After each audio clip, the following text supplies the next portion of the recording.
We're at Wildwood Park where tonight the Sheboygan A's host the Menasha Macs in the final playoff game of the 2025 Northeastern Wisconsin League baseball season. Alongside Lucas Schulze, I'm Mike Martin. We'll be bringing you tonight's game. We're hoping that Maddie Albanese shows up. She's a little bit late with the extra game. So far in the playoffs, Sheboygan won the first game 3-2 in 14 innings.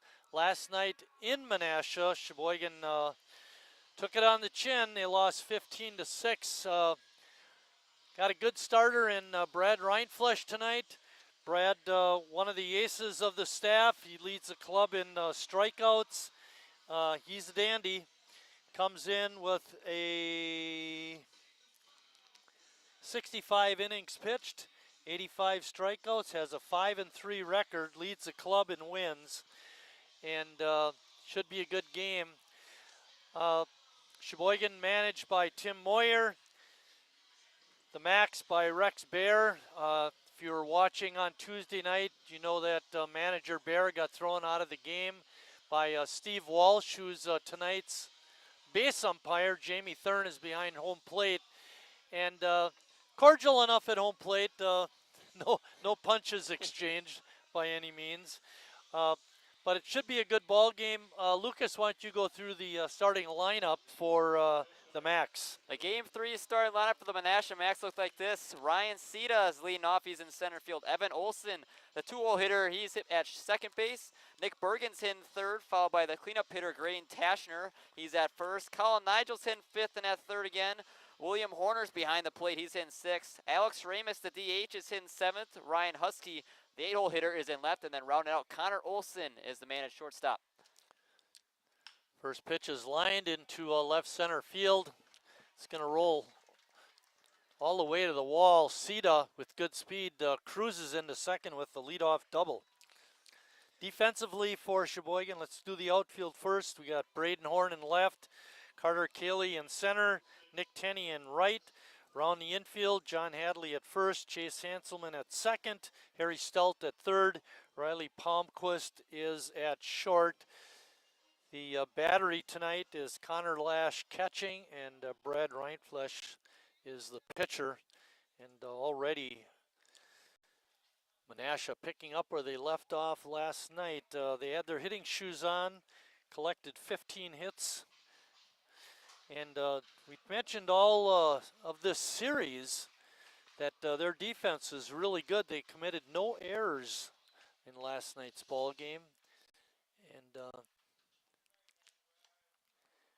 we're going to have our hands full with the Macs. Yeah, and going back to Sita's double, he had such a great game one. He had the 3 hits and also even got intentionally walked. So he's done a lot of damage so far in this ballpark. Yeah, had 1 hit last night, but did score 3 runs.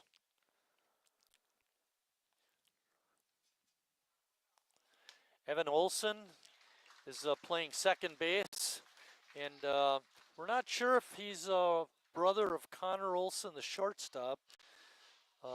Evan, however, batting second. I was looking in our past score sheets. I didn't see Evan's name mentioned in any of them.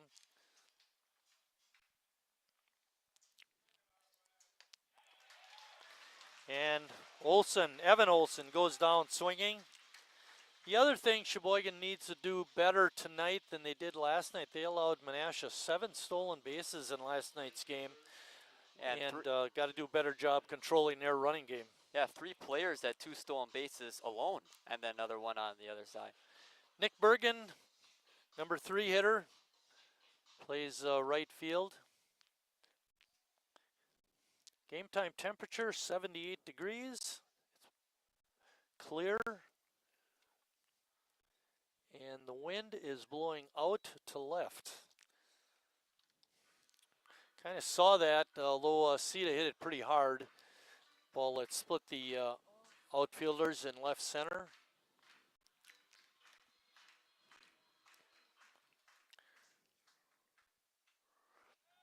Bergen had 2 hits last night and 4 RBIs.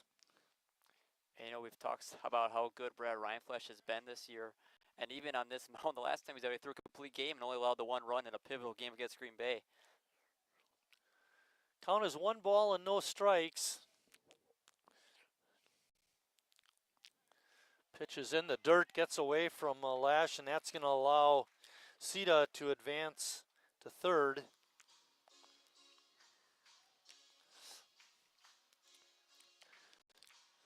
Brad working on short rest. He pitched, I believe it was on Sunday. So he had Monday, Tuesday, and Wednesday off. Now he's pitching on Thursday. Usually they have a couple extra days between starts. And you had mentioned prior to us coming on the air that Bunton is in the house. Yeah, you should First be in probably the relief. first in relief. They both pitched on a Sunday, I believe. So they're, either one working on somewhat short rest. Yeah, you would have to assume Brad's not going to go as 150, 160 pitches, as much as he probably wants to. Yeah. 3-0 is the count. Bergen hits it to Harry. He looks the runner back and gets the easy out at first. Bergen trying to jump on that 3-0 pitch. Can't fault him for that, but good break for Sheboygan. We saw that on game 1 where the A's tried to look a runner back, and then that runner ended up scoring anyway. Yeah. That time. Nice job by Harry Stelz doing both. Graydon Toshner's up. Graydon, the big guy, over at plays first base for the Max. Follows that first pitch back out of play.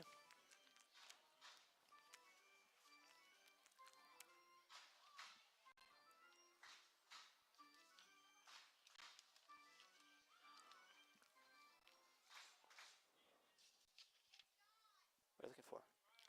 The info sheet on all the players.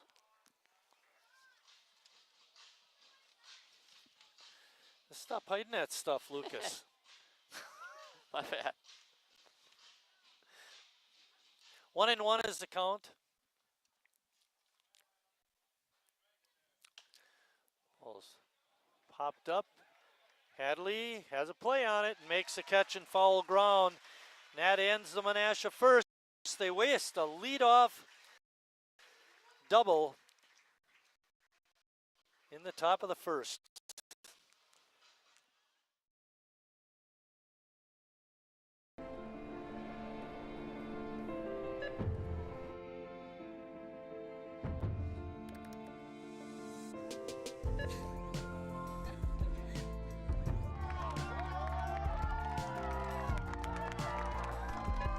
Whenever you shop Meijer, you help support programs like Boys and Girls Clubs and Girls Who Code that show kids they can dream anything and do even more.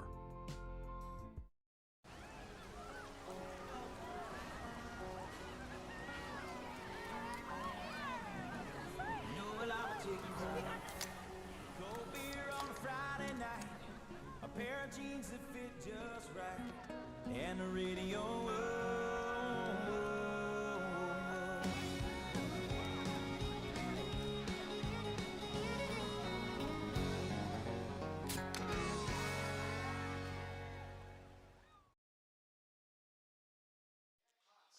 Back here at Wildwood Park, Lucas is going to go through the Sheboygan A's lineup. When he's done with that, I'll go through the Max defense. Starting lineup for the Sheboygan A's looks very similar to game 1. Carter Cayley leading off, and he's in center field. Braden Horton's in second, he's in left. Harry Stelz, the third baseman, and he's hitting third. The cleanup man is Connor Lash behind the plate. John Hadley's hitting fifth at first base. Chase Hanselman's hitting sixth, he's the man at second. The 7-hole hitter is Jimmy Jurgensen, he's the DH. Riley Palmquist is back at shortstop, he's in eighth, and round out Nick Tenney, and he's in right. Defensively for the Max around the infield, Graydon Toshner's at first. Evan Olson is at second. Colin Neagle is at third. And Connor Olson is at short. The outfield left to right, Ryan Husky in left. Ryan Sita in center. And Nick Bergen in right. The battery is William Horner catching. And Ben Ramnick is pitching. And in going through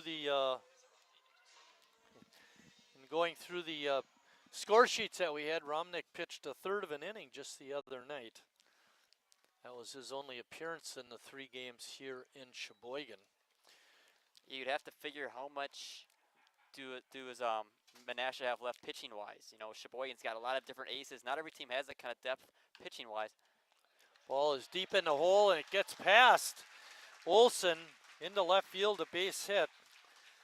I was talking to Tom Kornitsky, longtime Mac, involved with the club and was a GM for a while, was a former player, and he was telling me that, by the way, Tom is like Denny is to Sheboygan. He was saying, I don't know who they're going to start. They don't have anybody left. It doesn't help we don't have a strong pitching staff. You go 14 innings in game one. Yeah, exactly.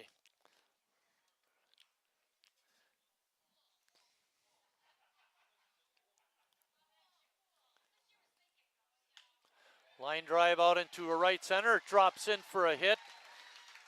And Cayley will have to hold at second. Bergen got on that ball real quick, and he's got a strong arm. And Sheboygan in business. They have runners on first and second with nobody out. And Harry's up. And this top three order really hasn't done as much as we've seen earlier on in the year in this three-game series. It's been a lot of 0 for 4s, 1 for 5s type of thing. And we know how good they are, especially Harry. He had the 3 RBIs, but Harry 0 for 4 last night. He's overdue for a hit.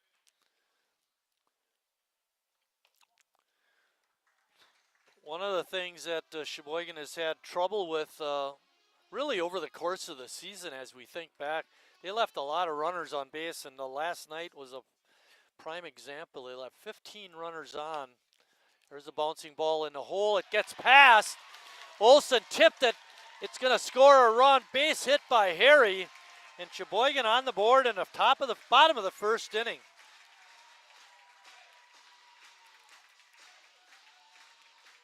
much better start. Take advantage of Menasha's pitching. They're tired. They don't have a lot of guys left. Take advantage of it early. Good base running by Horn to stay at second.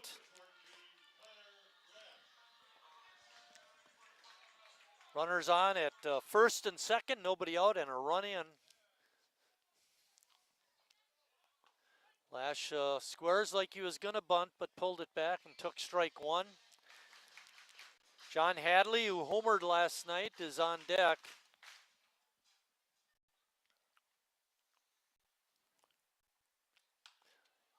Ball is hit out to center field. Sita's got it measured, makes the easy catch.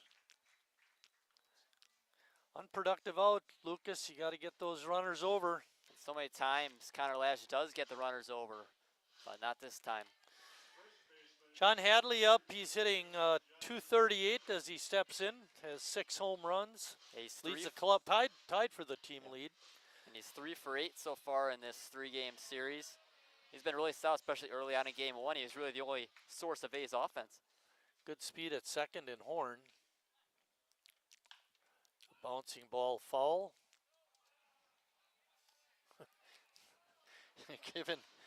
Giving the first base coach a hard time for not grabbing that board. Calvin Kiesler over there. Tim Moyer's over at third. Kenny Nazy in the dugout.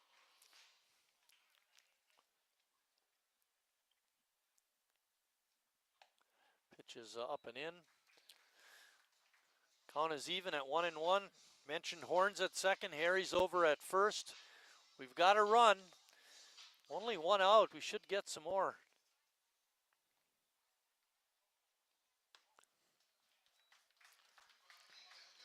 A's have been really aggressive early in counts, and now they're starting to work the count a little bit, get that pitch count up for Romnick. 2 balls and 1 strike. Slow roller out to second. They're going to get 1. They'll get Harry over at second. But Hadley reaches on a fielder's choice. And on the play, Horn moves to third. Nice play by Tashner. That brings up Hanselman. 2 out hits would be nice. Keep that left on base number lower. Hanselman had a great night last night too. He went 2 for 3. You get another hit here. First pitch is popped up into a deep center field, but Kiesler's got a beat on it. He dropped the ball. Was way deep, and he looked like he retreated and got a good position, but he just dropped the ball. It's going to be a 3-base error, and Sheboygan has 2 more runs. And how good has this defense been in games 1 and 2? And then out of nowhere, by one of their best defenders, Sita in center, makes a costly error.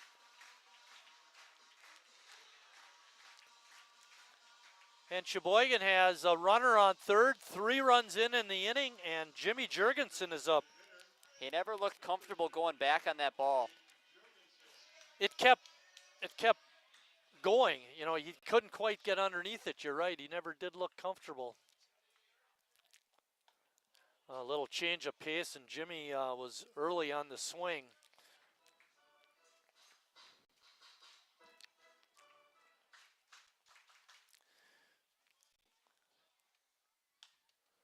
Jimmy pops it up into right field. Bergen calling and making the catch. Good communication out there. But after 1 inning of play, Sheboygan jumps to an early 3-0 lead.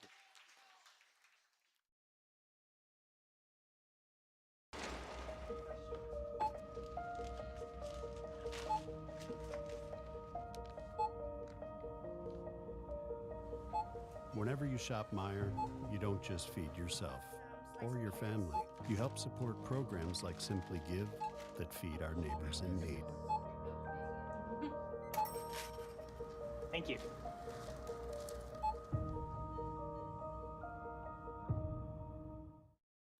I grew up working in my family's supper clubs. This is where it started with us as far as the fish that we serve at Culver's today. We source the finest cod and batter each fillet by hand and always cook it to order. That beautiful golden brown color and flaky on the inside. The fish fry is a Midwest tradition. It's about families coming together. I love bringing this tradition to guests everywhere. Mom and Dad would be proud. Welcome to Delicious. Wingism number 1, the Flavor Saver.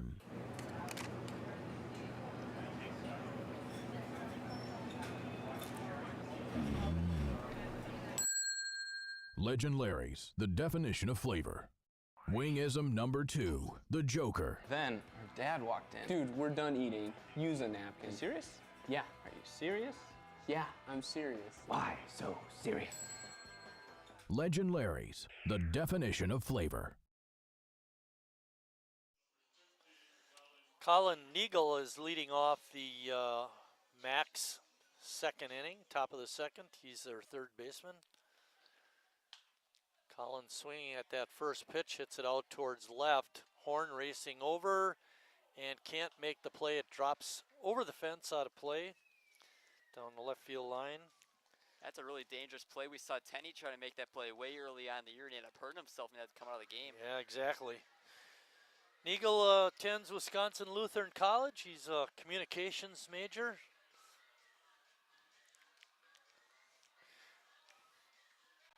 Good-looking ball player.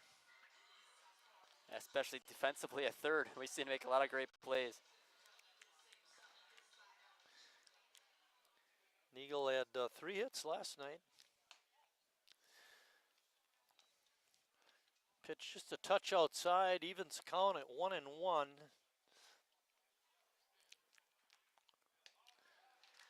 Good pitch by Brad. Little change of pace on the outside corner again, and Neagle came up empty on the swing. 1-2. Ball's popped up. Riley Palmquist drifting out into a short left, and he calls and makes the catch. That brings up William Horner. Horner caught last night. He's catching again tonight. In the first game, it was Quade Thompson was the catcher, but he did not get in the game last night. He's got to wonder maybe if he got hurt or if he's not able to be at the game. But Horner did a nice job last night. He's a good player. Horner goes to North. Wrong guy. Goes to Metro Community College in Kansas City. We'd mentioned that the other night. Played in the Northwoods League for Fond du Lac. Yeah, same. Big breaking pitch is in there. It's 1 ball and 2 strikes. He played for the same Northwoods League team as Brewers third baseman Caleb Durbin, Fond du Lac Dock Spiders. Oh, interesting. 1-2 pitch. Good spot for that. Horner fought it off, however. Good job by him.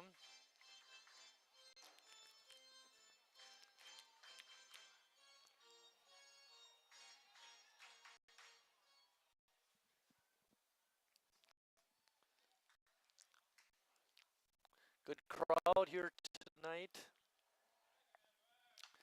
Ball is hit out into left.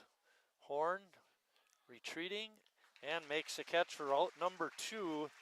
Those kind of outs, Lucas, are going to pay dividends down the road, keeping the pitch count down for Brad. Yeah, we know sometimes his pitch out can get a little away from him. It doesn't seem to affect him because he can go that distance, but you don't want him throwing 150, 160 pitches. Alex Ramos is up. Ramos played second base the first 2 games. We mentioned that Evan Olson is at second tonight. He has not made an appearance in either of the first 2 games.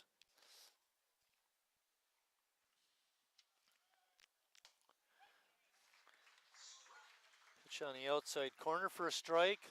And you mentioned you didn't see Evan Olson even the first 2 regular season games No, they played here. He doesn't appear on any of the score sheets for this season. Slow roller out to Hanselman. Gloves it and then flips it over to first with the glove hand and gets the 4-3 put out, and that ends the Menasha second inning. When we come back for Sheboygan, it'll be Palmquist, Tenney, and then back to the top of the order.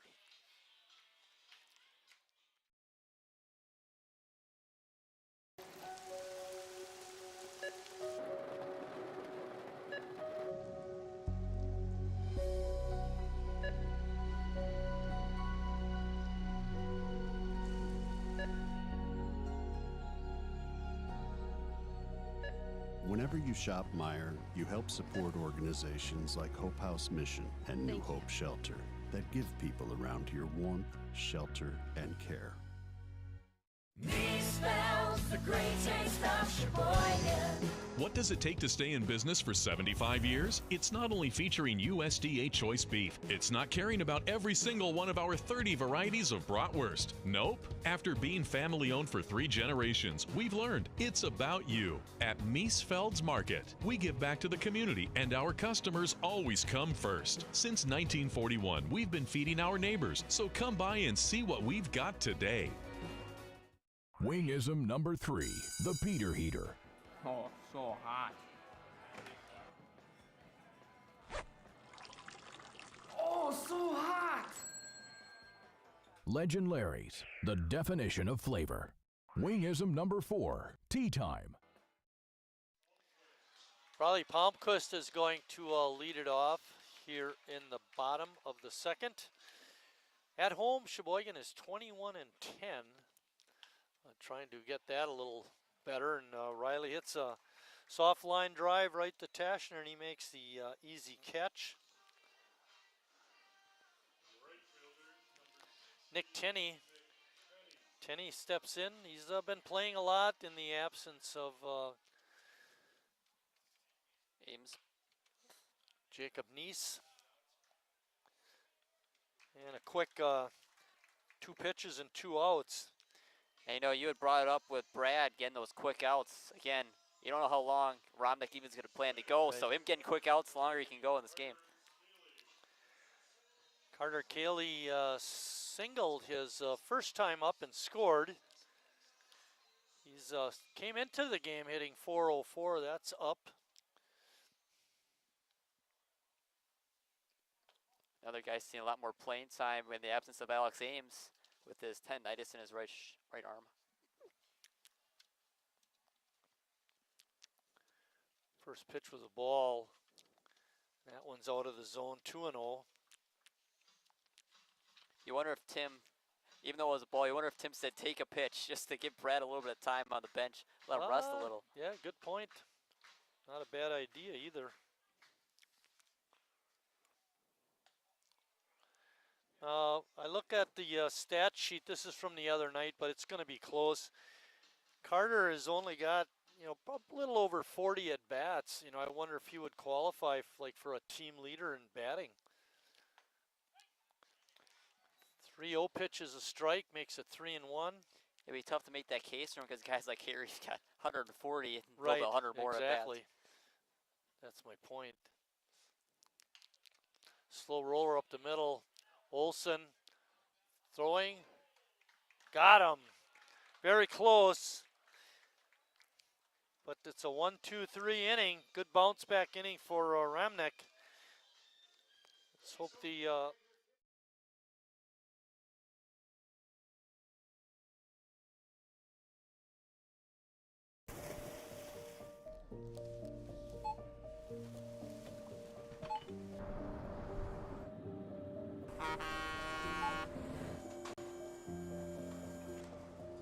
Whenever you shop Meijer, you shop for more than yourself. You help support sustainability in all our communities. Thank you. Today, tomorrow, and for years to come.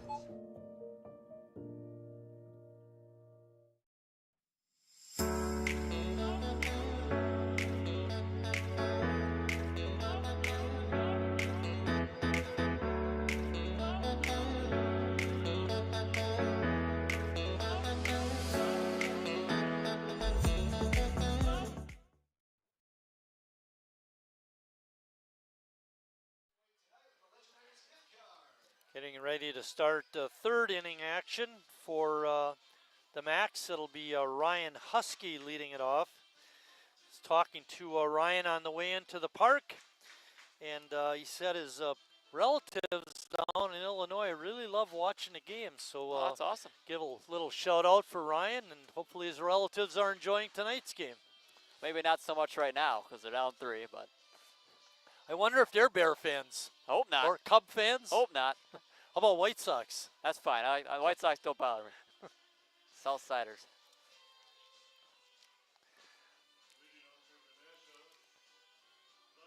Husky was 2 for 3 last night. And in the first game here, he was 0 for 3. Husky plays out in left field.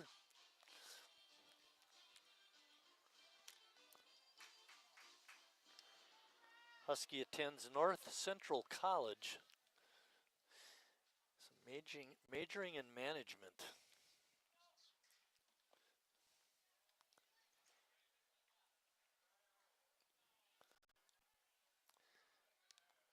Thinking about that major, I was thinking about my son. He was majoring in management back when he was like 2 and 3 years old. Trying to run the show at home. Bill's like, what does he mean? Good pitch by Brad, makes the count, no balls and 2 strikes.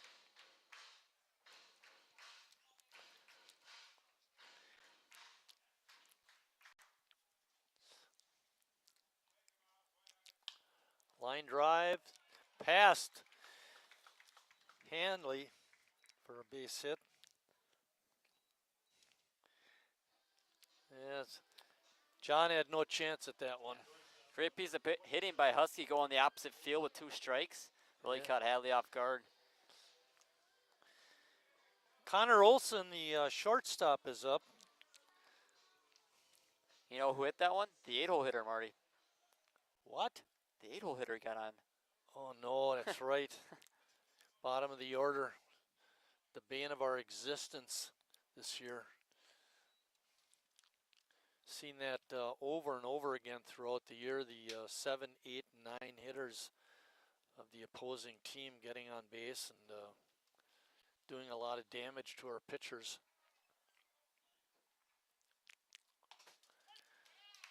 That called strike evens the count at 1-1. Husky getting a nice lead over at first base. Keep an eye on him. A slow roller down the third base side. It's foul. Probably a better situation for the A's. That would have been a tough play at second. Very. He really wouldn't have had a chance at first anyway. Right. Maddie's in the house. She was busy downstairs working. You were not late for the game. You were working, right? Yeah. Lucas was sticking up for you.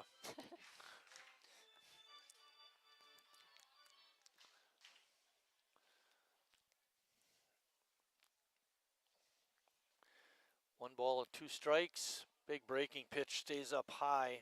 Evens the count.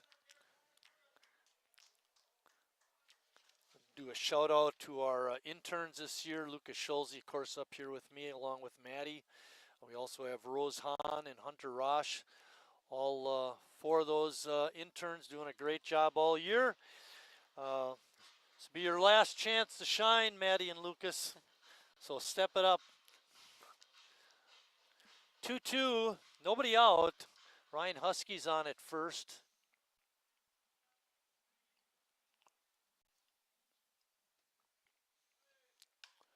Ball's hit out towards right field. Tenney's got a beat on it and makes the catch.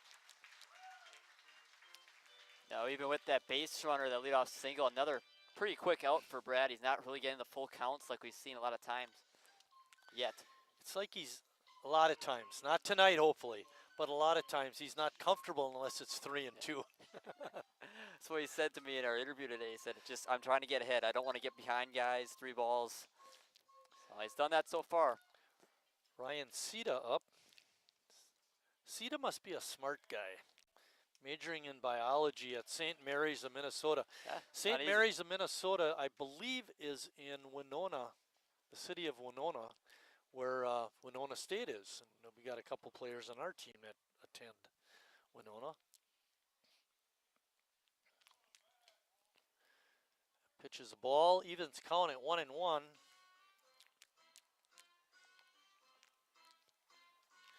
Sita, a good-looking hit player. We mentioned, he's really a fine defender. Did wind up dropping that ball out in center field, but certainly doesn't show what kind of defensive player he really is. He flies out to right. Tenney again has an easy play, and that's going to bring up Evan Olson. Olson, a strikeout victim, his first time up. The thing that we've seen in past years from Brad is very high strikeout numbers when he goes complete games. And even though he still leads the team, not as much as it used to be. And last game even, he went to 9 innings, only had 7 or 8 strikeouts. Yeah, we're in the bottom of the third, and he only has 1 so far, and that's okay. Like you said, keep the pitch count down.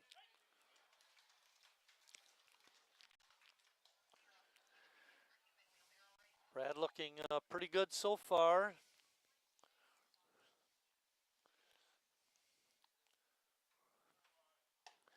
Pitch is up for ball 1, evens count.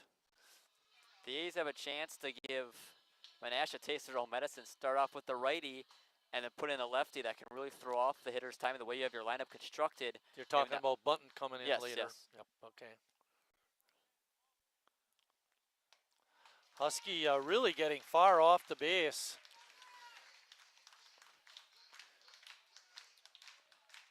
Hadley talking to him. Take a look over. Count is 1-2. You wonder how concerned he is with 2 strikes and 2 outs. Probably more focused on the man at the plate as well. Pitch is outside. You can see Husky's trying to play with him a little bit, trying to get him to not focus on the hitter.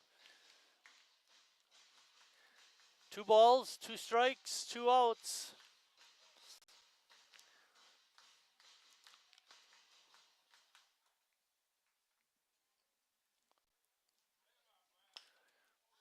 Good fastball, and Olson hanging in there.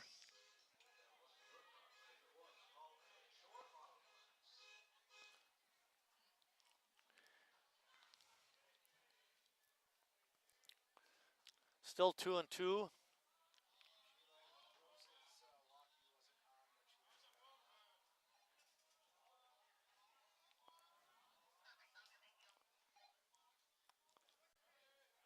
Breaking pitch hits Olson. He's going to go to first base, and with 2 outs and 2 on, Nick Bergen is up. Yeah, it's a really tough situation to hit a batter with 2 strikes. Feel like you're the one in control of the at-bats. And breaking ball didn't break as much as he would have liked to. Kind of stayed inside on him, hit him in the arm. Bergen grounded out to Harry his first time up. We mentioned the other night, Bergen attends Oakton College.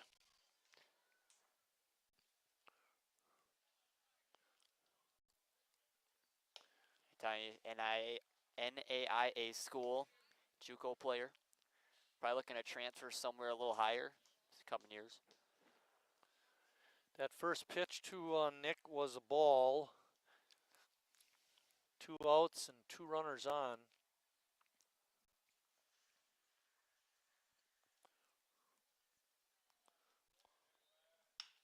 Bouncing ball over to Palmquist. Nice Sunday hop. Flips over to second for the force out.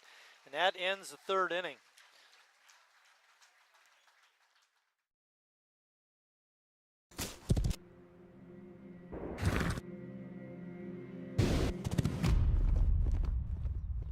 Let me tell you a story about a beer rooted in the heart of America, found in a community where a handshake is a sure contract, brewed for those who found opportunity in challenge and hope in tomorrow, raised by generations willing to sip, share, risk, remember. This is a story bigger than beer. This is the story of the American spirit.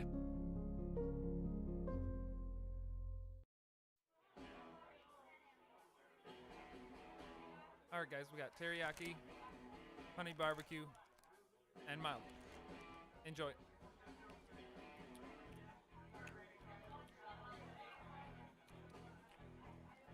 All right, DOA wings, hottest on the menu. You got a problem. Braden Horn is going to lead off the bottom of the 3rd. Braden singled and scored in the 1st inning. Takes that first pitch for a strike. Fans not too impressed with that call. That's one thing I mentioned to you before the game, Lucas, that I went to the game up in Menasha last night, and the fans, you didn't hardly hear a peeps out of them. Really? Even when Menasha was scoring runs, I mean, it was really quiet. It was really surreal. Like, really? This is a baseball game? There's no yelling? Different atmosphere here. And then I figured out why it was like that. We had no music.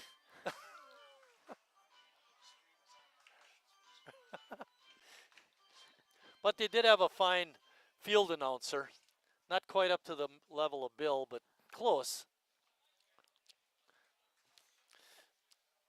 Pitch was a ball. It's 2-2. You know, it's a funny thing about Horn in game 1. He didn't have a hit until the 10th inning. He ended up with a multi-hit day. Isn't that amazing? Pop up into short right field. Bergen gathers it in for the out. Harry Stelt up. Harry had an RBI single that just got by the shortstop. Matter of fact, he tipped it with his glove, and that allowed a run to score. Harry's going to try to get something going with 1 out. Thing I always love to see whenever Harry gets to the plate, you always hear a different kind of cheer whenever he's up. He's a fan favorite, that's for sure.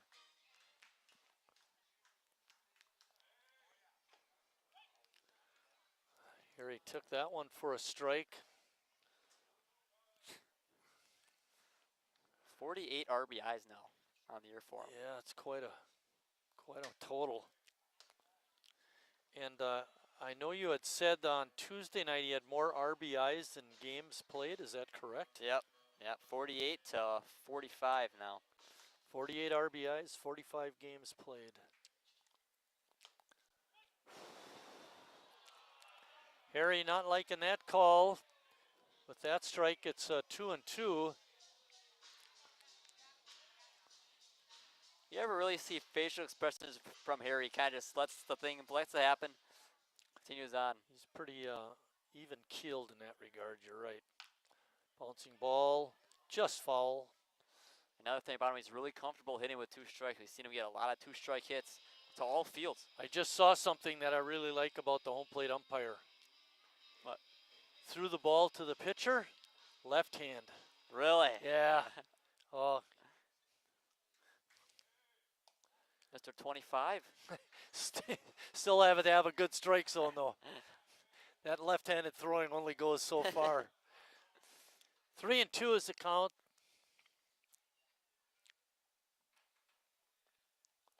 And Harry takes that one low and draws his 22nd walk of the year.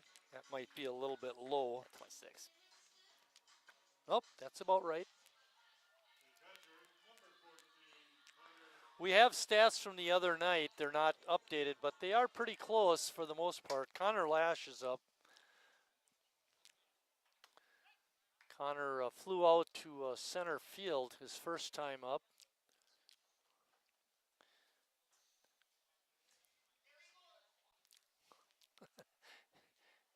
Eric Hasenstein in house. Nigel with a good play at second. Relay to first. Not in time. Get the lead runner. Good play again by Nigel. He's been a dandy, Colin. And now you bring up one of the hottest hitters in the A's lineup. And he really has been good against righties. When Klein came in game 1, he struggled a little bit. But when he came back out, he looked a lot better. Drew a walk. Our final trivia question of the year coming up. It'll be in an inning or two, but want to look forward to that. That's why we have extra questions in case this kind of thing happens. Yeah, if it goes extra innings, we could go one more. I actually got a question tonight that CJ and Bill might get right. Rare. That pitch is outside the strike zone for ball 2. Is it that easy that I'd get it? You won't get it. And Maddie doesn't care, so. Well, there's a drive to deep right field. That ball is out of here. A 2-run blast for John Hadley. Bergen took 2 steps back and just watched it. Lucas, that's a she-boy goner. Yeah, it's number 7 on the year for him, new team leader. First time Connor Lash hasn't led the team in home runs all year. And you gotta love that bat flip too. I don't. I don't like it at all, actually. But that's another story. Let me tell the fans, if you want to know my opinion or my thinking on this, watch the Ryan Sandberg induction speech when he's inducted into the Hall of Fame. Then you'll see what I'm talking about. But I'll take the home run, no doubt about that counts. We'll take the 2 runs. Chase Hanselman is up next. By the way, the bat flip today was higher than the bat flip yesterday in Menasha. Ball is hit out into short right, but Olsen is there to make the easy catch. And that ends the Sheboygan inning, but not before they come up with 2 more. And after 3 complete, it's 5-0 Sheboygan. The estimated hold time is now less than 96 minutes.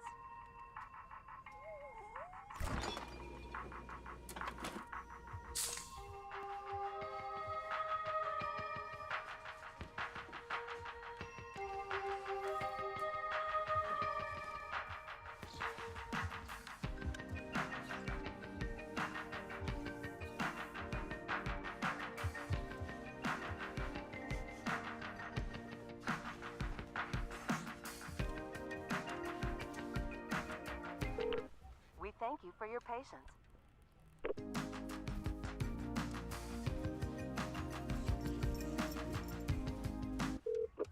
Sorry, are you still there? Yes. Okay, please hold.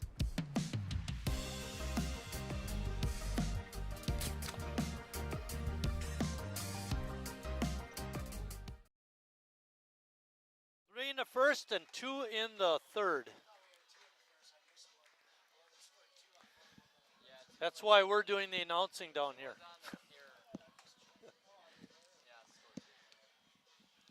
Brad getting ready for inning number 4. Hadley with the big 2-run homer, a no-doubter. And those are always kind of nice when you know it's out of here. You're not waiting for the outfielder to go back and jump and try and catch it.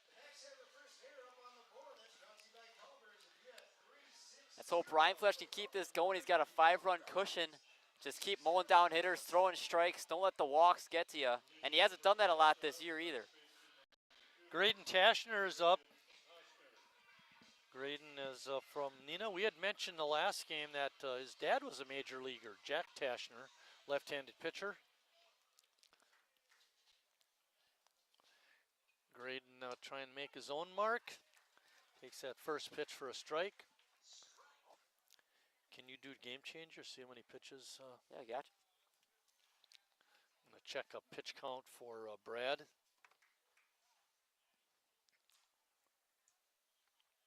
Yeah, pick the right league. And we're all ready to play again. What the delay was about. 45 pitches for Brad. It's in really good shape at this point in the game. Yeah, so far, averaging 15 pitches an inning.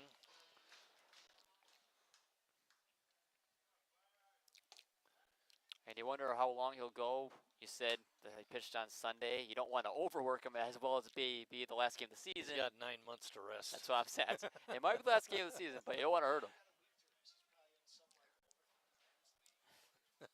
CJ saying he's probably playing on another team that has several games left, which certainly wouldn't surprise any of us. Okay. Yeah, I saw when I was doing some research during the season, one of the teams was in the Rock League, but then there's also the Rock River League. Yeah. Rock League teams out of Milwaukee area. Ball is fouled at home plate. Yeah, they play at that complex we were talking about where the it's Tropics like play. Okay. Yep. Franklin. And the names of the different fields are from major league teams. And then there's one big field where the Panthers play their games. Okay. Milwaukee Panthers. It's home of the Milkmen and the Panthers. UWM? Yes. 2-2 pitch. Breaking ball bounced to short. Good throw across by Palmquist. And 1 out in the top of the 4th. That brings up Colin Neagle. Yeah, think about Neagle, 0 for 8 at Wildwood. Oh, okay, well, but got to be careful about that kind of stuff. I've been trying to teach you that all year. He had the 2 hits yesterday, or the 3 hits yesterday. You know, it's Two something that's endemic here in the booth. If you don't have something to complain about, it gets pretty boring. Tell you. Sometimes, unfortunately, we have to rely on the umpires for our complaints. First pitch was a strike. And that one is fouled straight back. So last night I went with my buddy Rick Brunigy. We went up to Menasha and we sat in the very first row on the bot. Well, they didn't have, like, you know, right there, right behind the screen, right where those people are at the tables. And that's a very interesting perspective. You don't get too often while we're all the way up here. Neagle with striking out, and that's strikeout number 2 for Brad. But gives you a little different perspective, you know, and it's just pretty neat. And even when I walk down onto the field level to like ask for a name for it, it's so much different than when we're sitting up here all the time. Yeah, exactly. Safer up here, though. Oh, definitely. We got the net, the roof, windows. Slow roller out to Hadley. He's got it, and it's going to be a 1 pitch out, and that's the end of the inning. Good quick inning for Brad.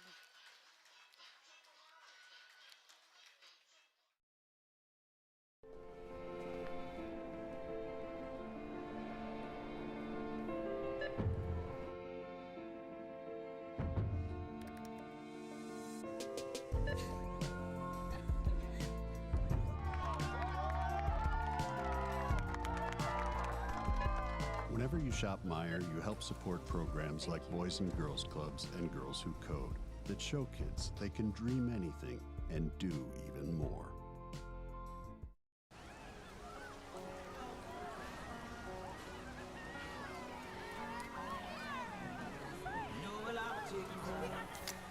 Cold beer on a Friday night, a pair of jeans that fit just right, and the radio.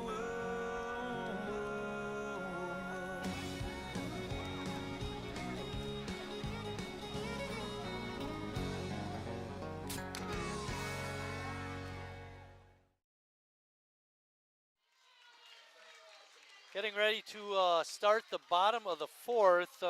Be Jimmy Jurgensen, Riley Palmquist, and Nick Tenney. Bottom part of the A's lineup.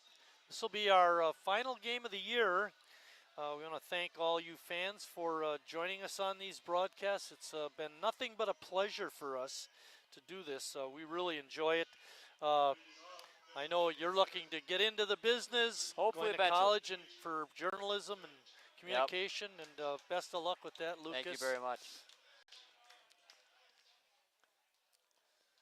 So it was a pleasure for me to work with the various interns throughout the years, and without being too corny, you're the best of the bunch so far. Thank you. Got a long ways to go, though. Might be a whole bunch more. There's a drive out to center field, but Sita makes it look easy out there. That brings up Riley Palmquist. I think I'll be your longest tenured intern. Yeah, right. Gotta be. I mean, you were doing games on your own last year when you're the camera operator and announcing, and First full just think year. you didn't even get paid for that. Huh. My first full year with you.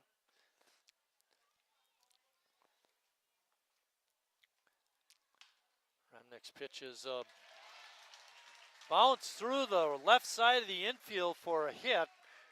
Riley Palmquist has been waiting a long time for that hit. He's 0 for the playoffs, so good for him. And he'd been coming in so hot, you figured he would be one of the better hitters in this series. Right.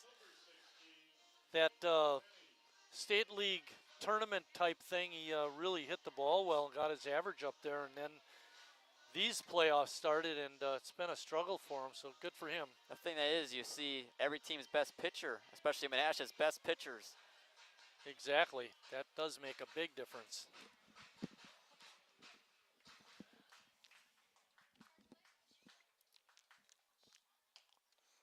Check swing tapper to Nigel, and he boots the ball. I would say that's an E5. I don't know. What do you think, Lucas? It's a tough play, but yeah, it looks like Bill gave him a hit. You got hit, Bill? Bill giving him a hit. We'll go with that. It's fine with me. And Nigo, normally a really sure-handed infielder. I'd probably rushed himself I think a little bit that's on that part play. of it. You know, all we've seen is nice plays out of him, and it was a tough play. Tenney with good speed. Still only one out. Bouncing ball to second. They're going to get him at second, but not at first. So Kelly is going to reach on a fielder's choice. There are 2 outs. Braden Horn up. It was really a slow developing play once they got to second baseman Olson, and with Kaylee's speed, there was no chance to turn it. And that's why it wasn't a double play. Horn is 1 for 2.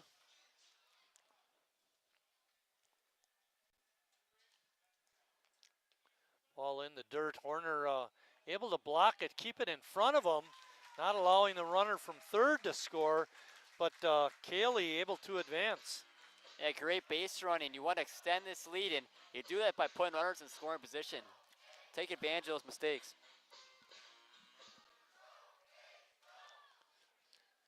See if Braden can get this clutch 2-out hit, drive in a couple more runs. It's 5-0 right now. There's a drive out to center field. Drifting back is the second baseman who gets out there quickly to make the catch. Nice play by Olson. And that ends the Sheboygan fourth. They threaten but don't score after 4 complete. Sheboygan 5, Menasha nothing.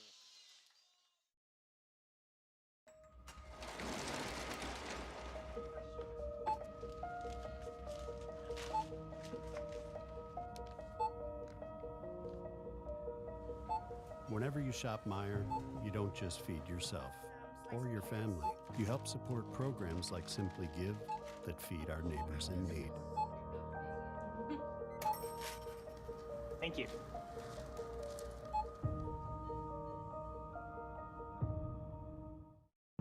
I grew up working in my family's supper clubs. This is where it started with us as far as the fish that we serve at Culver's today. We source the finest cod and batter each fillet by hand and always cook it to order. That beautiful golden brown color and flaky on the inside. The fish fry is a Midwest tradition. It's about families coming together. I love bringing this tradition to guests everywhere. Mom and Dad would be proud. Welcome to Delicious. Wingism number 1, the Flavor Saver.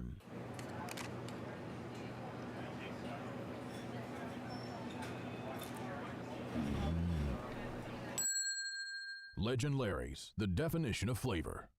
Wingism number 2, the Joker. Then our dad walked in. Dude, we're done eating. Use a napkin. Serious? Yeah. Are you serious? Yeah, I'm serious. Why so serious? Legend Larry's, the definition of flavor. Pete and Kathy Schrader, along with an assistant, are selling the 50-50 raffle tickets. It looks like they have a pretty good pot. They have a pretty hard bar to raise. Yeah. To reach from that last game. We had $351 in the raffle. Yeah, late in the year we've had a new record. Feels like almost every game. Right, yeah, I think we had 309, then it was like 330 something, and then 350. Brad calling, and he dropped the ball. Yeah, a lot of times you don't see catcher or pitchers are the ones to catch the pop-up. Normally they're called off by a different infielder. Not that time. Brad took it in his own hands. Actually, I think that was the right play for Brad to take it. Think about Lash with his catcher's glove. Hadley didn't really get there as quickly as maybe you would have liked, where he could call him off, and he's got to make the play. Goes as an error. That's going to bring up the number 8 hitter, Ryan Husky. Husky singled his last time, made it as far as second base, but never did score.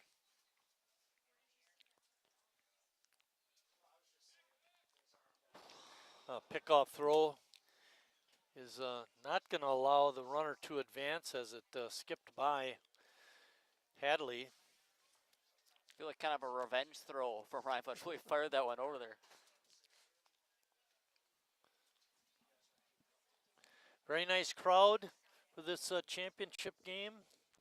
Winner go home. Winner goes home. Winner go home, right. High fly ball out to Cayley in center. He didn't see it right away. Now he drifts back and makes the catch. Boy, that was kind of scary. You wonder if it got lost in the lights or something, or he just never saw it off the bat. I think it was more didn't see it off the bat. Yeah. Actually, I was thinking maybe it was like us up here in the booth not paying attention. Doing something else. We'll take the out, though. Connor Olson, the number 9 hitter, up.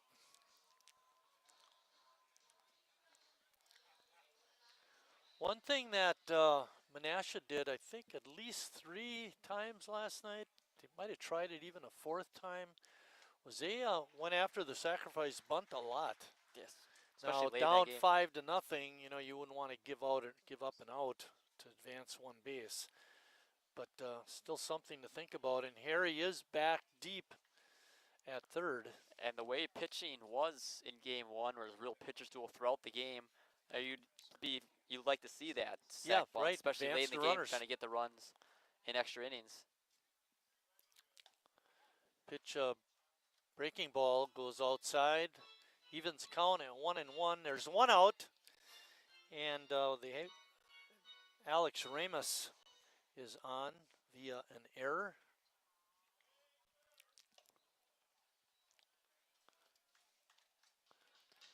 Two and one. Beautiful night for a ball game. Wind still blowing out towards left field.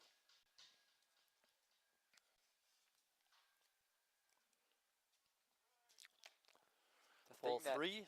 thing that's kept Sheboygan holding on to this shutout.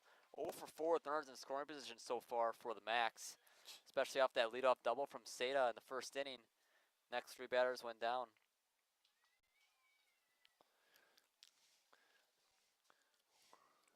3-1 pitch coming up. Ball fouled straight back. Good whack at that by Connor Olson, but all he could do is foul it off.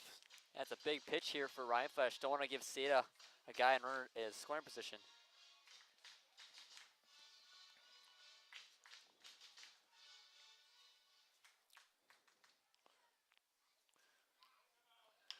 Bouncing ball to Harry at third. He's got a nice hop. Throws to second. Out. Throw to first is not in time.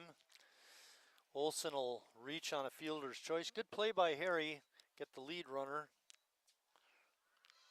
And there's 2 outs. Yeah, just want that 1 out. Keep that runner at first base. We mentioned this is going to be our last game of the season. This is not, however, the last A's event. On August 17th, the A's have their golf outing at Town and Country. You can sign up at the Sheboygan A's Club website. It's a very nice event. Highly recommend you get involved. I was able to get a foursome together, Lucas. Sure you aren't the only one. I hope not. Well, they need win. Hope I'm one of many. They need win. We're just hoping to break par. No balls and 1 strike. Oh, nice pitch. Ryan Seda up. Ryan led off the ball game. Matter of fact, first pitch double to left center field, but did not score. Flew out to right his last time.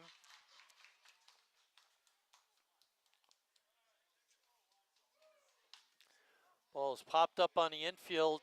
Palmquist calling and catching, and that's the end of the 5th inning. Another nice inning for Brad. And we come back for the bottom half of the inning. It'll be Harry, Connor, and John.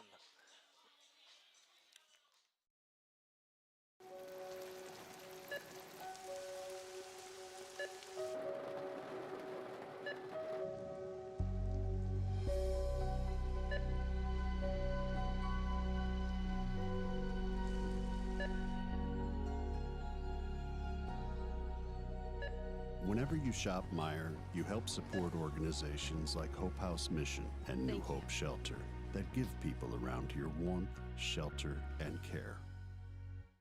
Me spells the great taste of Sheboygan. What does it take to stay in business for 75 years? It's not only featuring USDA choice beef. It's not caring about every single one of our 30 varieties of bratwurst. Nope. After being family owned for 3 generations, we've learned it's about you. At Miesfeld's Market, we give back to the community and our customers always come first. Since 1941, we've been feeding our neighbors, so come by and see what we've got today. Wingism number 3, the Peter Heater. Oh, so hot.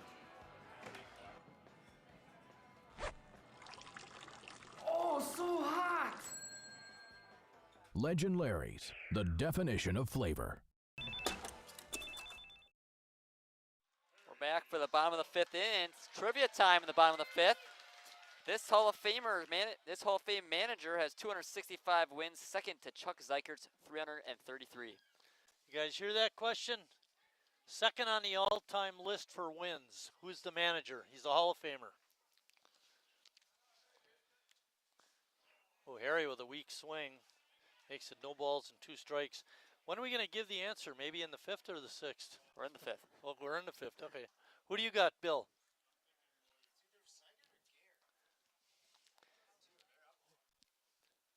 Well, the question was, this Hall of Fame has 265 wins. Chuck Zeikert has 333, so it isn't going to be Chuck. Yeah, second. Bill says Dave Moyer.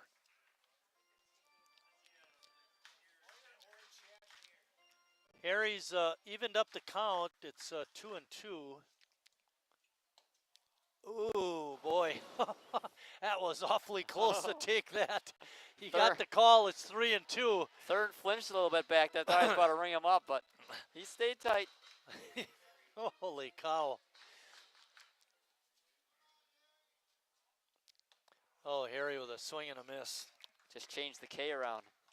Yeah, exactly. Just turn the K around. Well, let's do the answer after Connor lashes. All right, yeah, so we don't forget. We can't Maddie, forget you're in in the charge last of us remembering. Remember, after Connor, we're going to give the answer.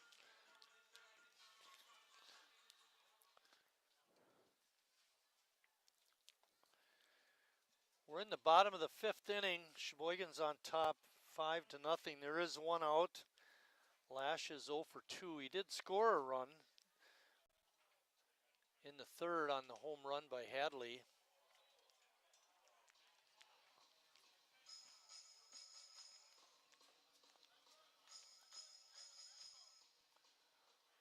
One pitch coming up. Stays up high.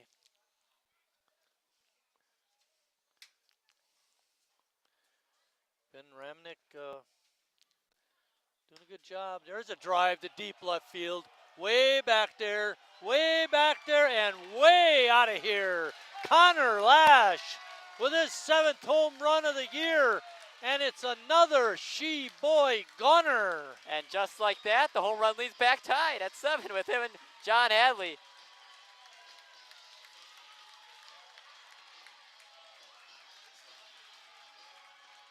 That was a towering blast. Again, a no-doubter. He'd been due. We hadn't seen him hit one in a while, and he launched that one over the left field fence. And Rex Bear is out, and that's going to be it for Ben Ramnick.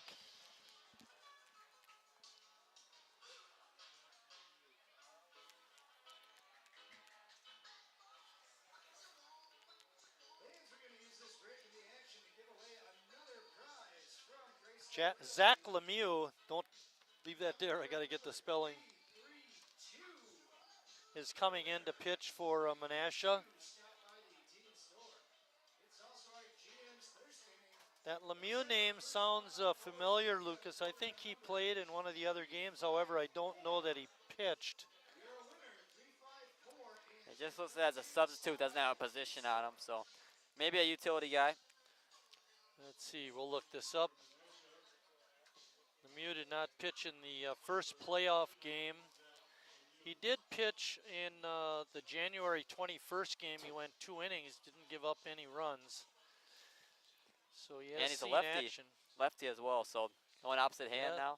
Try to keep runners close. Right. Well, and also, I don't think they're going to worry about that right now. They just want to keep us from scoring any more runs. Hadley will be facing a left-hander, though. You might have thought maybe that's the reason why he just hit a home run, Does hit a home run last night. Impact his home run potential? It's lefty-lefty? Game 1, he had reached all 3 times. They brought in Klein, and he went 0 for 2 against him. Then last night he had the home run. Today he had the home run, so why not throw lefty at him?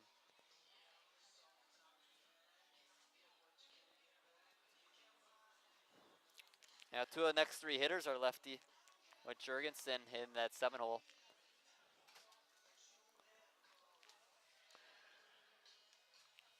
Well, the pitching line for Ben Ramnick, he goes 4 1/3, gives up 7 hits, 6 runs, all of them earned, had a walk and a strikeout, and allowed 2 home runs.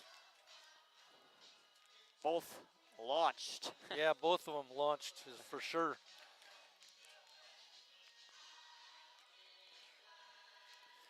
And you mentioned it before about the depth of the pitching staff of Sheboygan, and it's also nice to have guys like Brad, you know, who wants to pitch, and, you know, big moment he wants to be out there. I don't care if it's on 1-day rest, you know, put him out there. But Zach Lemieux in there now, left-hander, facing Hadley, the left-handed batter. Pitch goes back to the screen for ball 1.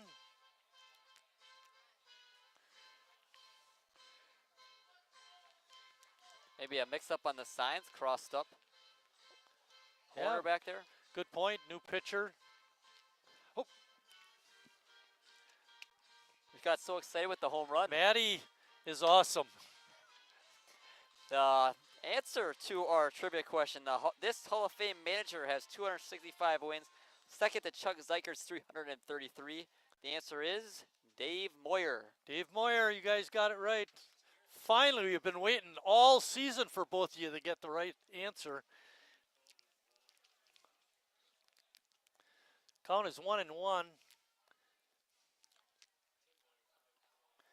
Dave Moyer, you couldn't hear it when we had induction weekend, but Ron Wilkie played when Dave was the manager, and they're good friends, and Dave had sent a speech to be played for the crowd, which they did. You couldn't hear it, but it was a very nice tribute to Ron, a nice part of his induction.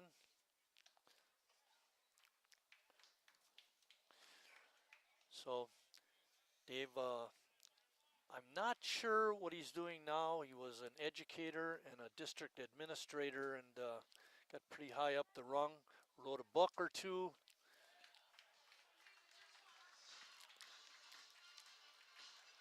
Pretty successful career. Very, yeah. John Hadley draws the walk. That's probably a worst case scenario for Bear in the dugout. Brings in the lefty to face the lefty, and he walks him on 5 pitches. Yeah. Trouble is, he's not going to be changing pitchers trying to get that matchup. He doesn't have enough guys left. You would think that would be a reason why in that situation. Obviously, he just gave up the home run, but perfect that he would be facing a left-hander. Hanselman is up. He's chases 0 for 2. Hit that long fly ball to center field that was dropped. That allowed 2 more runs to score. And I gave you some bad information regarding Remnick. Pop up. Nice play. Tashner taking charge. Makes a catch. I had mentioned about Remnick that he gave up 6 runs, all of them earned. He gave up 6 runs, only 4 of those were earned. That deep one to Seda was clearly off his glove. Right.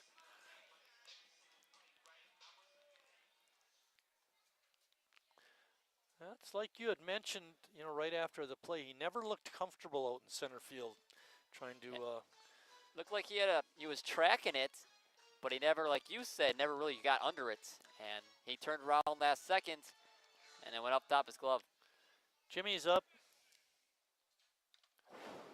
Follow that one off the mask of the umpire. He seems to be okay. Looks like he wanted that one. That one hung up there a little bit for him. Heavy hack just missed it. Jimmy's been consistent. Hit 2 fly balls to the outfield, 1 to right and 1 to left.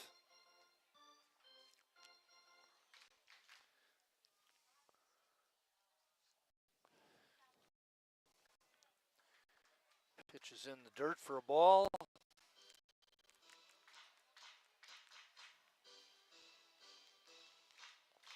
You want this ace office to keep adding on. You got a 6-run lead. You cannot get complacent. Pitch is outside, makes it 3-1. As we've seen this Menasha team, especially last night, can score runs in bunches. Scored 9 runs in 2 innings last night. Right. Never have enough.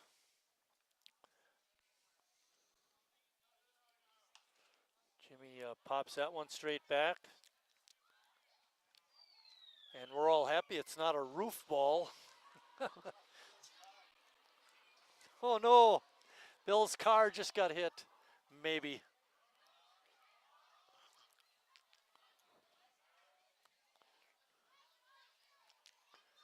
Pitch is low and outside. Another walk. Sheboygan threatening with runners on first and second and 2 outs. They already have a run in.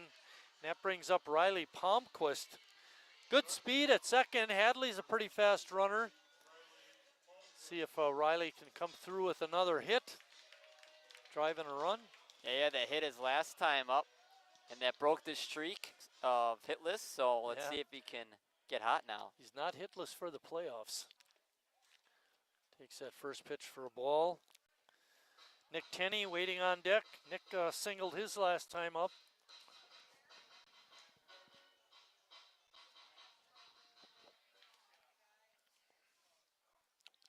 Swing and a miss.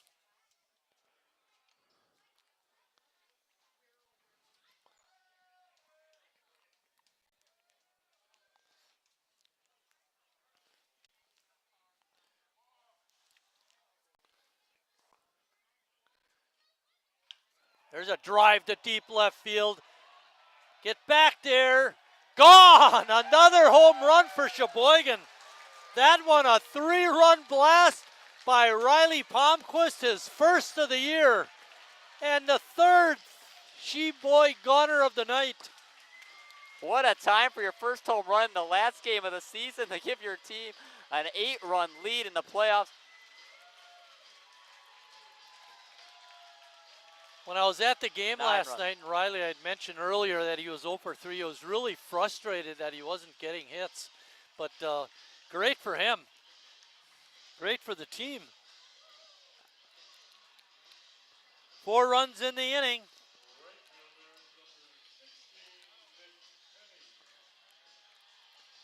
Nine to nothing Sheboygan. Probably not how Rex Bear envisioned this game going once he went to his bullpen. So I was at the game last night, and I saw Dave Gare's son, Chad, who was the manager and a player for Sheboygan. And I said, what are you doing here? We're losing, you know.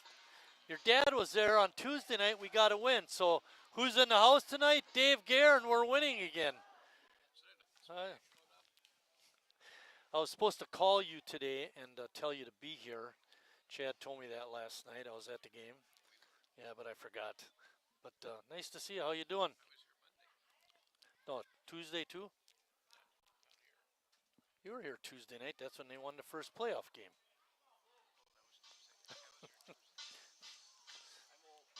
Hey, we all are.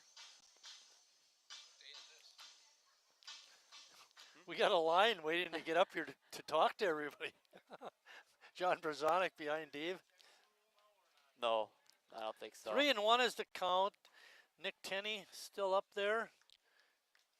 It's 9-0 Sheboygan. They've broke this game wide open. 4 runs.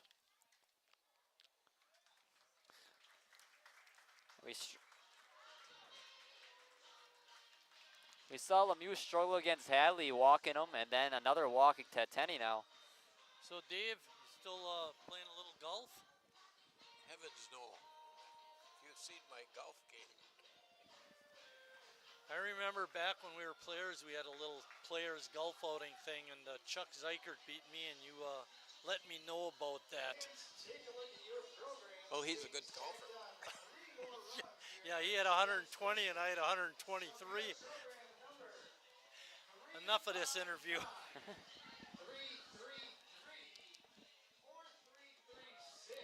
By the way, it was nice of Chad to say, congratulations, Mike, on the induction. It's nice to see him, too. I haven't seen him in the longest time.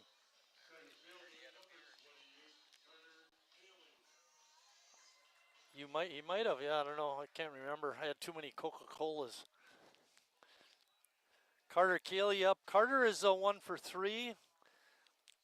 Looking to keep the merry-go-round going. Yeah, he led off the game with a hit, then scored a run on Harry's single, too. Right, yeah. That was the one earned run of the inning. The other 2 were unearned on that drop fly ball. It really kind of changed the complexion of the game. It felt like gave Sheboygan even more momentum than just ending that inning with the 1 run and the 3 hits. You know, if you're down 1 or, yeah, it's just, you're right. It changed the whole complexion. And then we don't know that it hasn't played out yet, so we don't know, but certainly was nice to get those 2 runs in the third on that 2-run homer, and now to break it open with the 4 here.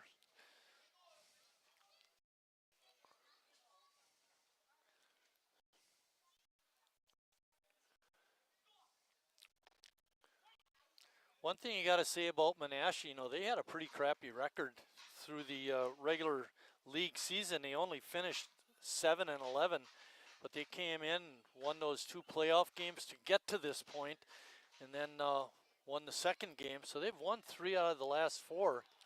Called strike 3.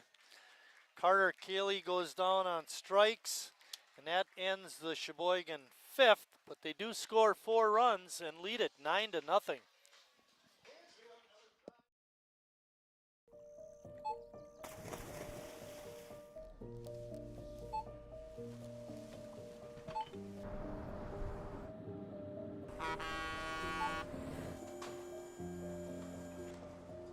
Whenever you shop Meijer, you shop for more than yourself. You help support sustainability in all our communities. Thank you. Today, tomorrow, and for years to come.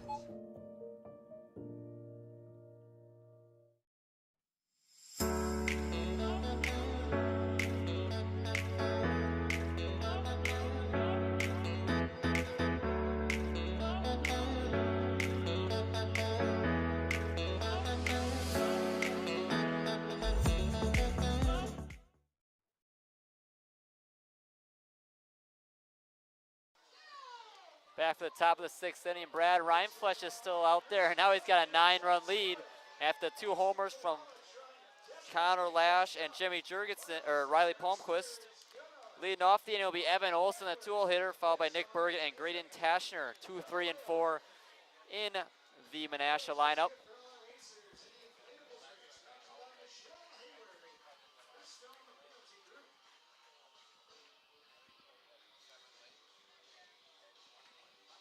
And he's got 4 runs in that 5th inning, now up by 9, and just a couple outs away.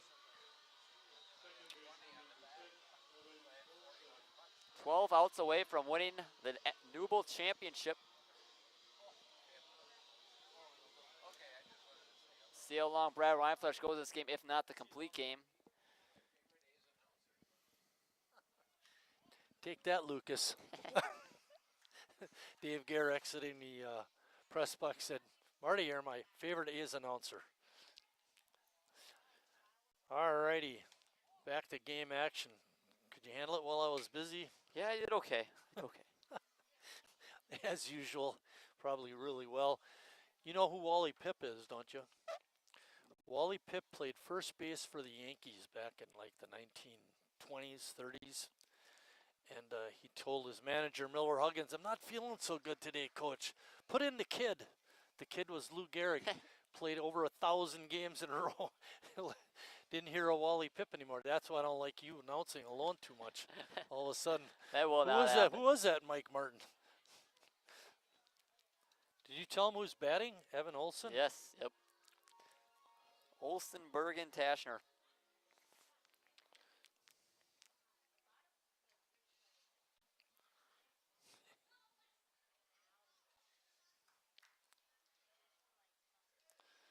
Got, according to my wife, 109 viewers of our broadcast. It's starting to make me nervous. Shaking up here. I was mentioning to CJ before the game, you know, that your dad had said we had 85 the other night. Yeah, it was over 100 too, towards the end later on. But CJ said too, you know, it's on other platforms, so Facebook I mean, too. Could be a lot more people than what we're seeing on YouTube or wherever we're checking from. So that's really great. We're glad to provide this service, and maybe the best part about it is I really enjoy doing it, and I know you do too. Definitely. I don't know about Maddie running the commercials. She's been watching the same commercials all year. By the way, Maddie, did I tell you in that one commercial that lady is dead? She passed away a few years ago.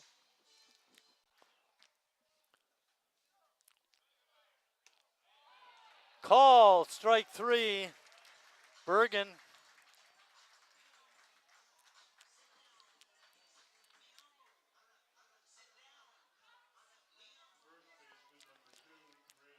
Reinflesch had 2 strikeouts coming in this inning. He struck out the first 2 batters, and Olson and Bergen, so now he's up to 4. Still not his usual numbers, but he's getting closer. What I was going to check was to see how many pitches he had. We'll let you do that. You're better with media. First pitch is a strike to Tashner. 75 pitches so far by Brad. That's a very good number with 2 outs in the 6th inning. He's kept that streak even lower a little bit, the 15 pitches per inning. After he got the first 2 outs quickly on 2 strikeouts. Sheboygan on top, 9-0. They've hit 3 home runs in the ball game. Now, we haven't tracked that number. I know we've had games where like Harry hit 2 home runs or Lash hit 2, but I don't know if we've ever had 3 or home runs in a game this year. I know I mentioned Charlie Heim. He was a Lutheran student, originally from Plymouth. He was one of the interns a couple of years ago. He had the call on one of the games, and I was the analyst. I remember that. He had a 3-homer in Back an to inning. back to back. Yeah, back to back. To back. I was Schnell and Becker. I forget the third one. Yeah, I don't remember either. 3-2 pitch coming up to It's a very unlikely crew. Yeah, right.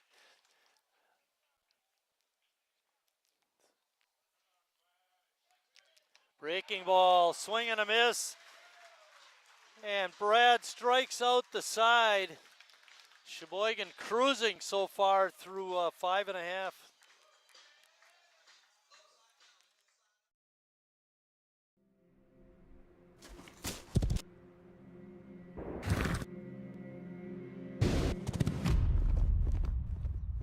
Let me tell you a story about a beer rooted in the heart of America, found in a community where a handshake is a sure contract, brewed for those who found opportunity in challenge and hope in tomorrow,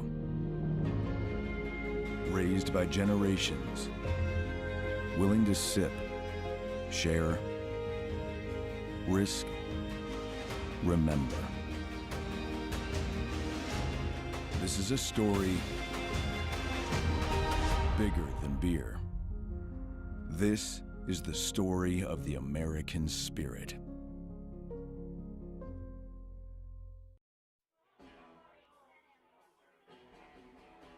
All right, guys, we got teriyaki, honey barbecue, and mild. Enjoy.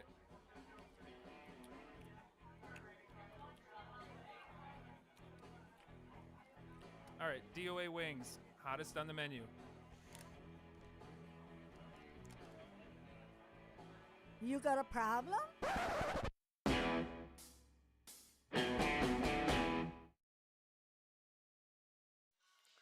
Braden Horn is going to lead off the 6th inning for Sheboygan.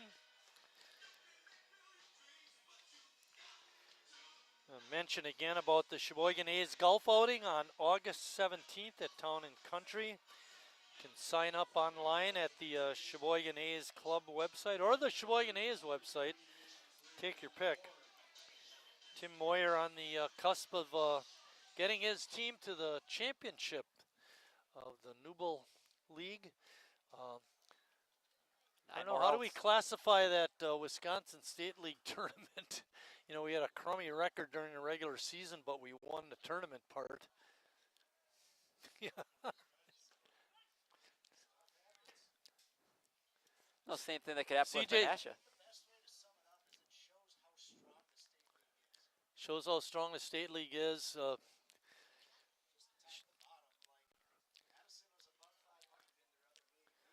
Well, we've talked about this, you know, later part of the season about most of the A's losses in the State League were to teams lower than them in the standings. You know, if you could turn that around, they would have been had a much nicer record for sure. The ball hit out to right. Bergen makes the catch.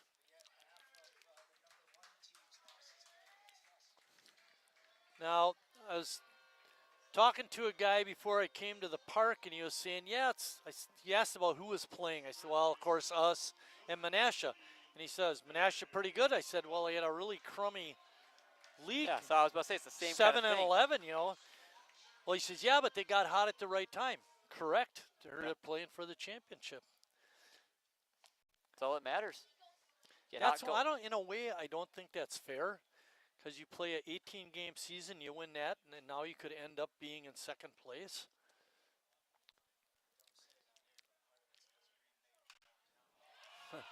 There's a drive to deep right center field. Oh, drops right in front of the wall. Sita had a beat on it, couldn't make the play. And Harry's in with a stand-up double. Looked like it was going to be out of here. I think if he would have hit to left center where that wind was going, might have had a chance. Good point. But Sita, again, just didn't look comfortable going back on it. He's had a little trouble out there in center. Tough play, for sure. Yeah, I think, Sita had to get back, number one, and then he had to contend with the wall, number two. Yep. And Connor Lash is up. Connor's 1 for 3 with a home run. Tied the lead with John Hadley. Connor may have the long home run of the year, that last home run. That was just a real long fly ball. Feels like that line drive, remember that he hit over the right field fence? Yeah. Against Lombard. Who would have thought him going to right? Yeah. You don't see much opposite field power at this level, but he's Right. got it. There's one out. Harry's on at second. Ball is hit foul down the right field side.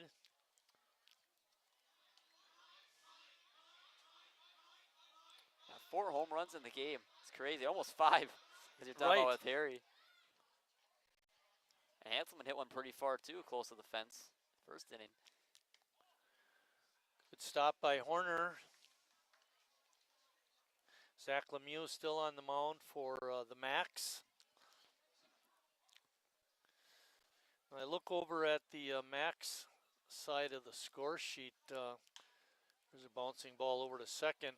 Olson gets his man. It's very clean. Brad has really pitched well. The most men they've sent to the plate in an inning has been 5 in the third. Yeah, the only time he's faced more than 4 was in that third inning. So it's been very clean, like you mentioned, just the 2 hits and 1 error, which was his own error. Right, yeah. Hadley's up. Hadley's 1 for 2. He scored 3 runs, has that 2-run homer.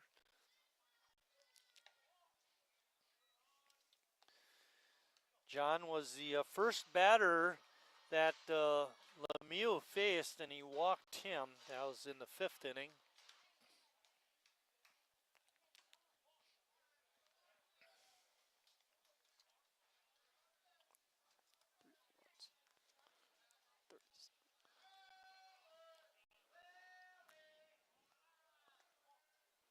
Pitch is low. 3-0. 7 balls in the first 8 pitches to Hadley for Lemieux so far. He also walked Jurgensen, so the 2 lefties he's seen. Hadley's had a nice year from the standpoint of drawing walks. He's got 21, and they'll make it 22. So now the 2 lefties he's faced, he's seen 3 at-bats, all 3 walks.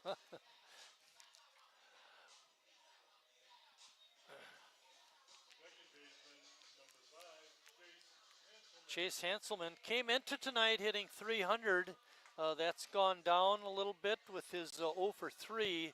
But we had mentioned just the other day on Tuesday that coming into the season, he was last year's Rookie of the Year. He's had a nice sophomore year. And especially recently, he was in about 250 until that Newble week and everything. And now he's up to 300, like you were saying. So he's gotten hot at the right time, like we were just talking about with this Menasha team. Exactly.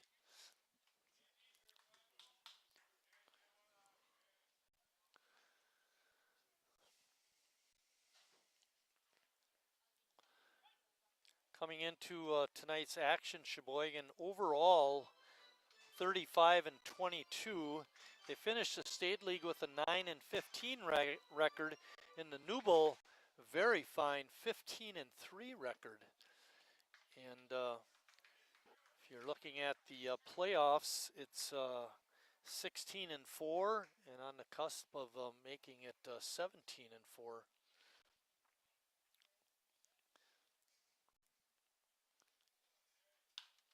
Line drive foul. Sounded good.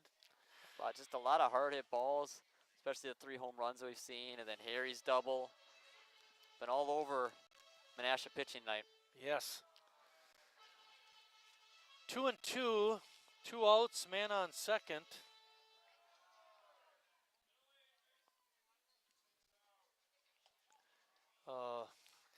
It looked like Hansen was a little bit fooled by that breaking pitch. Took it for a ball 3. Every A has reached so far. That's impressive. Pitch fouled straight back. 7 of them have hits.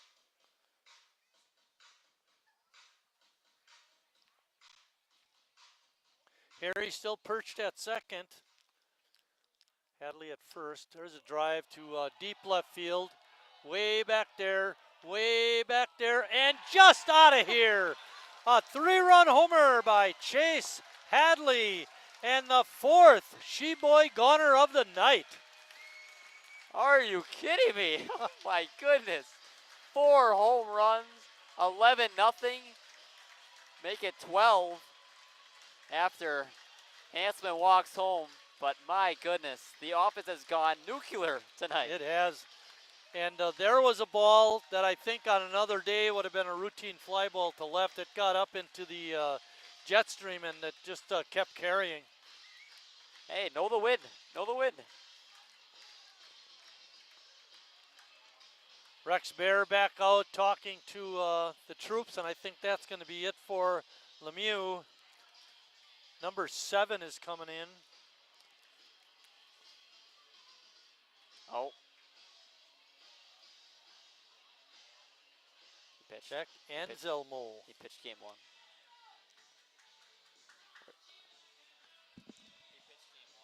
Right.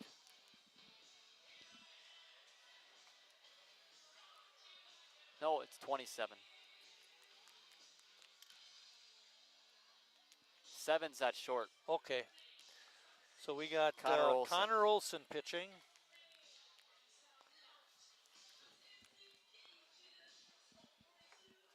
Connor Olson, the shortstop, is coming in to pitch. No, Phil, Olson's pitching. Anselmo went to short. Anselmo went to short, Connor Olson's pitching.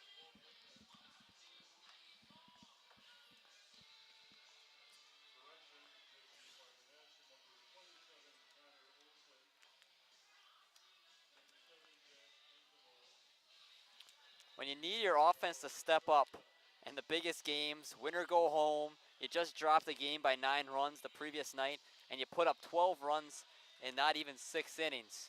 That's exactly what you're looking for in an elimination game. They've been rocking the ball tonight, that's for sure.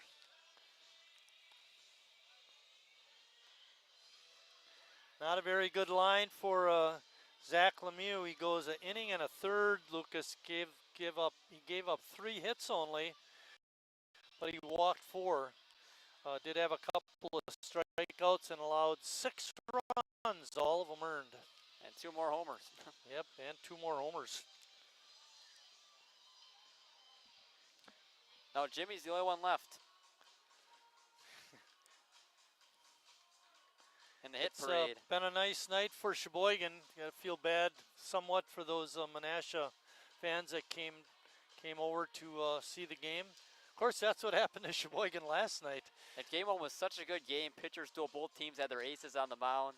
And that's kind of what you figured in a game 1 situation. 14 innings, not what we expected, but. So that 14-inning game was really exciting. It was close, low scoring. Obviously the great pitching like you mentioned. Last 2 games not as classic of playoff baseball, but what do you like better, that 3-2 game or this 12-0 win? Well, obviously, game so far. Since we're up 12-0, it's more fun. But I do love the close games, the way the crowd gets on their feet in the big situations, runners in scoring position, chance to walk it off. Certainly grabs your attention, yes. When you got a close game like that. Jimmy is 0 for 2 with the walk, and he scored a run. Bouncing ball to Nigel, gets a Sunday hop. Well, strong throw across for the out. Good play by him. That brings up Riley Palmquist. Nope, that's the third out of the inning. But Sheboygan does come up with 3 more runs after 6 complete. Sheboygan on top, 12-0.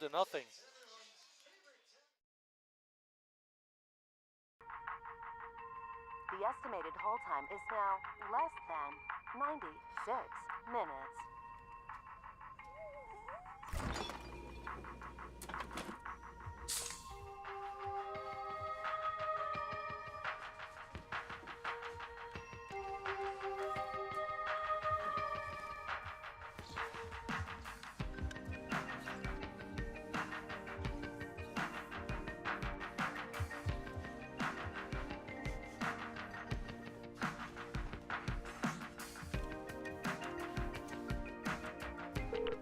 We thank you for your patience.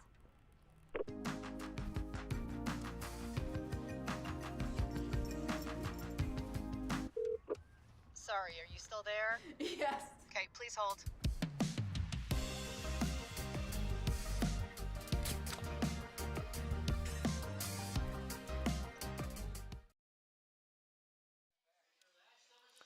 Ooh.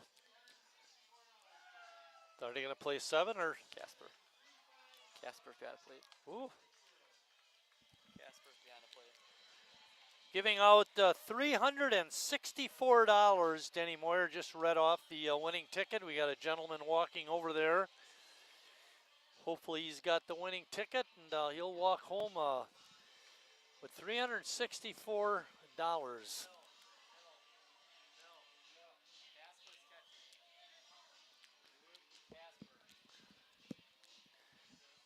Defensive change for Sheboygan.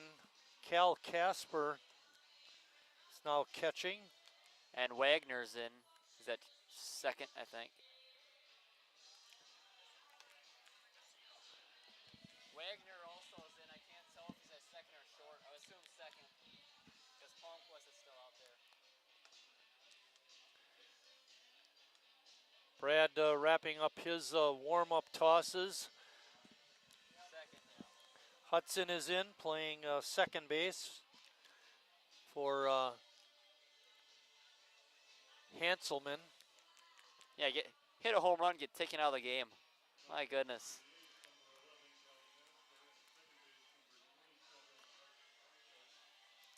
Leading off the 7th for Menasha is going to be Colin Nigel.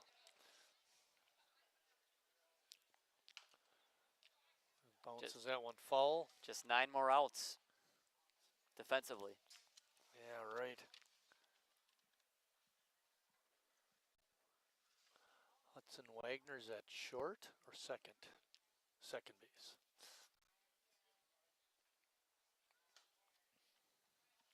Yeah, Riley stayed in the game to play short.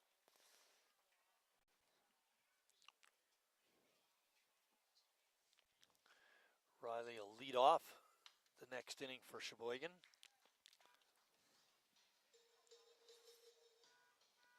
Yeah, you wonder how many changes Tim Moyer's going to make. With a 12-run lead, you'd hope that would be enough, especially with Ryan Flish on the mound.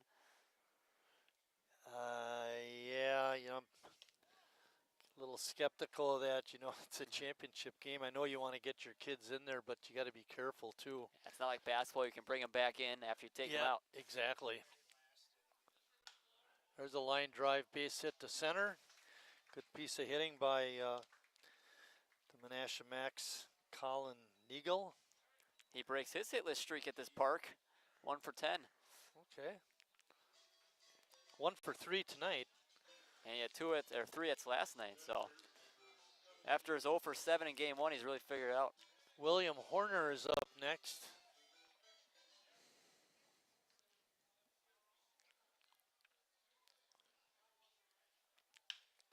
So line drive, base hit through the right side of the infield. And Menasha starts the 7th inning off with a couple of singles.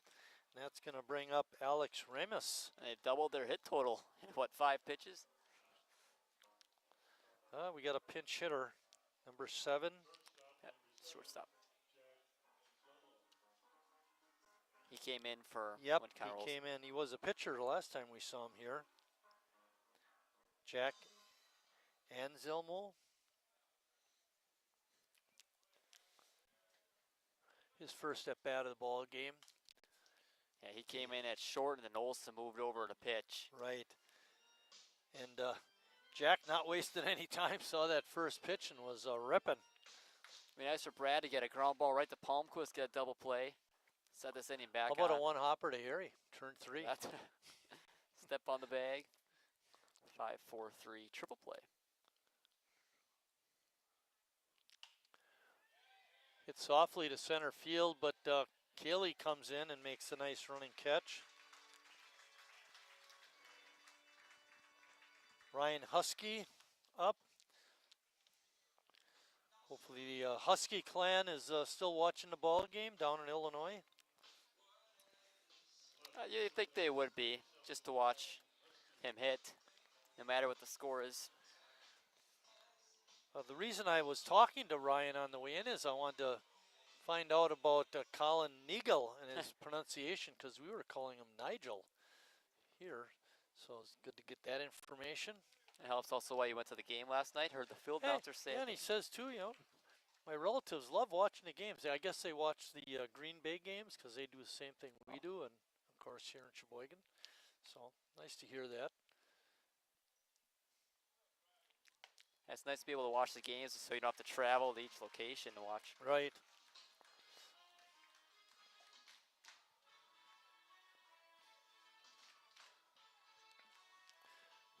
A lot of the fans still sticking around too. It's 12-0 Sheboygan lead, but not many fans have left. See the celebration. Yes, sir. I got heat from Bill a couple of years ago. I was running the scoreboard and doing the field announcing in some kind of a championship game, and the last out was made, and I forgot to put the last 0 up on the scoreboard. And that was the picture on the program. Husky goes down swinging.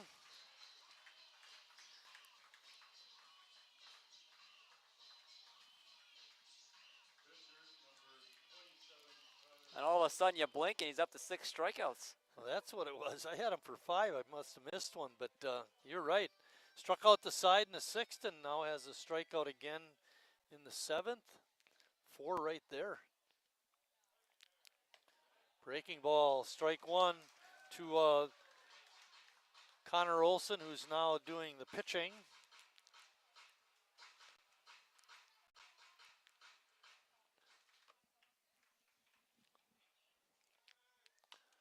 Ball is fouled straight back. Brad, 93 pitches in the ball game.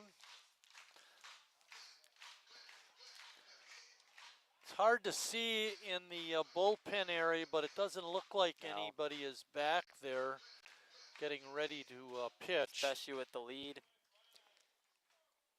You'd hope he could do this himself. Ball is fouled straight back. The count is no balls and 2 strikes. There are 2 outs, but Menasha has put a couple of runners on with a couple of singles.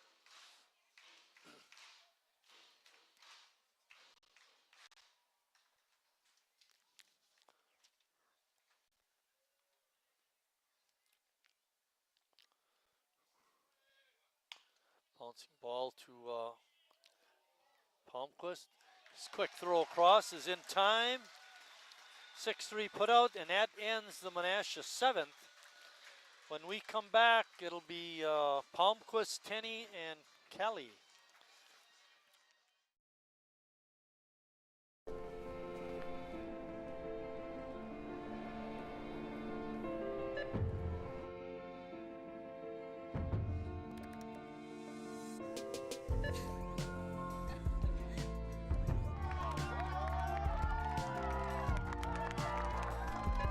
Whenever you shop Meijer, you help support programs like Boys and Girls Clubs and Girls Who Code that show kids they can dream anything and do even more.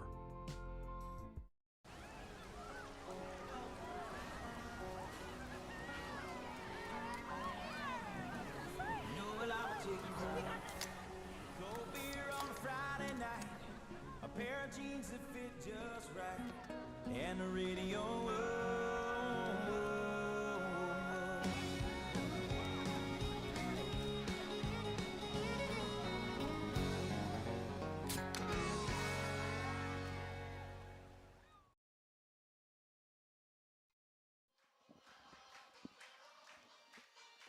Back at Wildwood Park, getting ready to start the bottom of the 7th. Riley Palmquist is going to lead it off. Now, it's too bad we don't have one more game so we could walk up to Riley and say, what the heck took you so long? Hit his first home run of the season back in the 5th. Had to feel good. A 3-run blast. Had to feel good to not end with a goose egg in the home run column.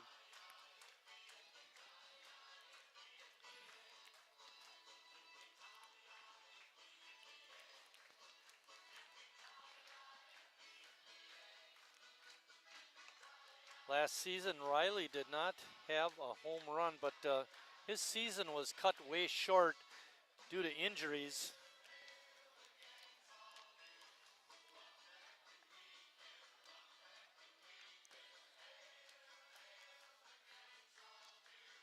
In the season before that, the 2023 season, he had 3 home runs. Wow. So he's got some pop.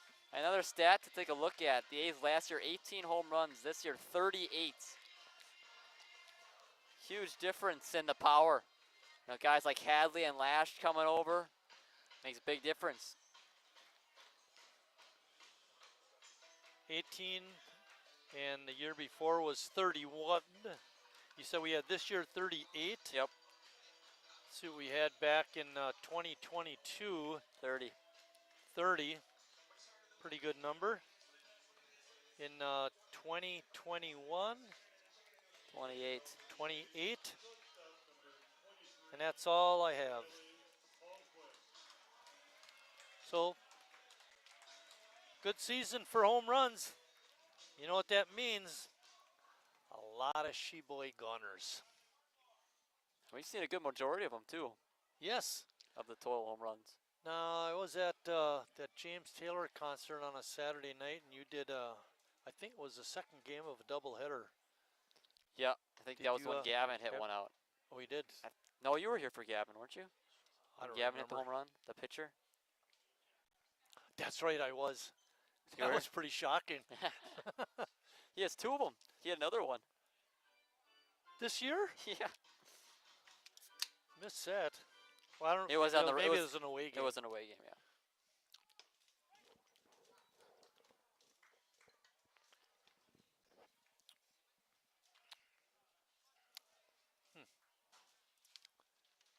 Two RBIs and 2 homers.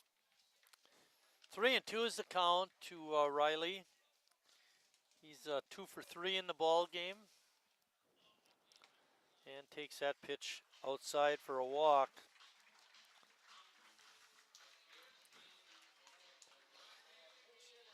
That's the 6th walk of the ball game.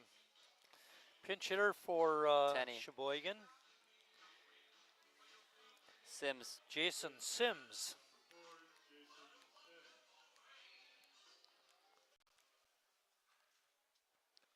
Sims swinging at that first pitch and pops it up. And it's dropped, but they're going to get the force at second. So Sims reaches on a fielder's choice. And Palmquist is out at second on a 4-6 putout. It's been a weird night for the Max defense. Yeah, that first error by Sita, you know, out in center field where it allowed the 2 more runs to score. And you had mentioned that earlier. You know, it just put a whole different feel to the game. The A's took advantage of the lack of pitching in this game 3 for Menasha.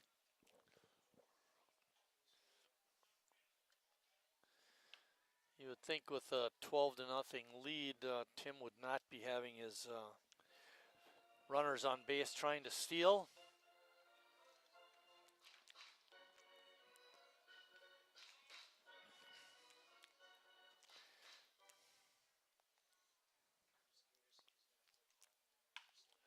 Ball hit out to left center field, and it drops in the Bermuda Triangle for a single.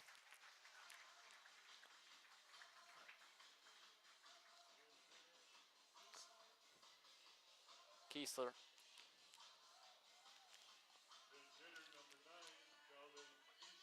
Calvin Kiesler is going to bat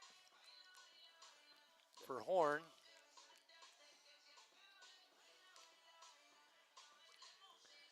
That system works really good. We're going to miss you next year. Yeah, we'll see. Calvin hitting .264 as he steps in to pinch hit. Kiesler with a couple of home runs. Yeah, he hit one over that long break that we had where the A's were in that 7-game, 6-day stretch. Okay, I don't remember that. It was on the road. It was on the road. To my defense, I don't remember much. Which, for being an umpire, that's probably a good thing. 2-0 pitch coming up. And fouls it straight back.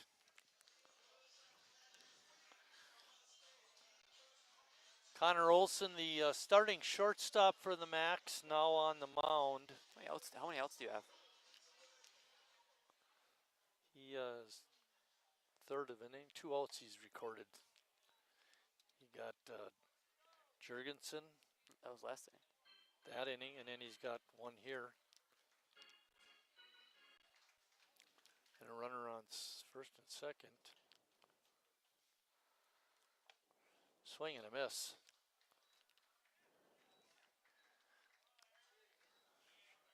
Bill, that's two. Bill, that's 2 outs. Kiesler goes down. We're trying to let Bill know that he had it 2 up on the board. It was only 1 out. Kiesler struck out for out number 2. Bill, there's only 2 outs. Yeah, Matty, yell at him down there. I think he knows. knows. Line drive, base hit by Harry, and they're going to hold the runner Sims at third. 4th time on base for Harry, 3rd hit of the night.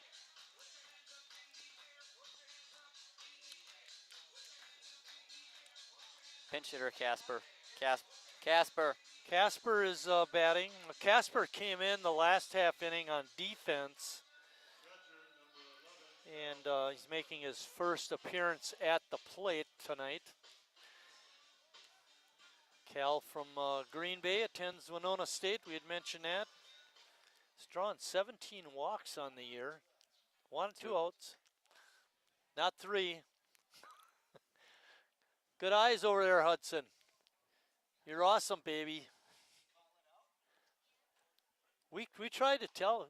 Maddie was in charge of telling you, but she wasn't loud enough. Can you imagine that? 1-1 is the count. Chance to put some more salt in the wound. Yeah, right. Cal takes that one on the outside corner for strike 2. No 10-run rule in the playoff setting, so. No, play it out. Olson trying to talk the umpire into strike 3, but no go.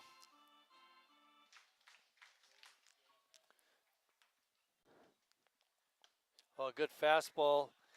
Cal not able to catch up with it, and that's the 3rd out of the inning. Sheboygan goes scoreless as we enter the top of the 8th. It's still Sheboygan way up.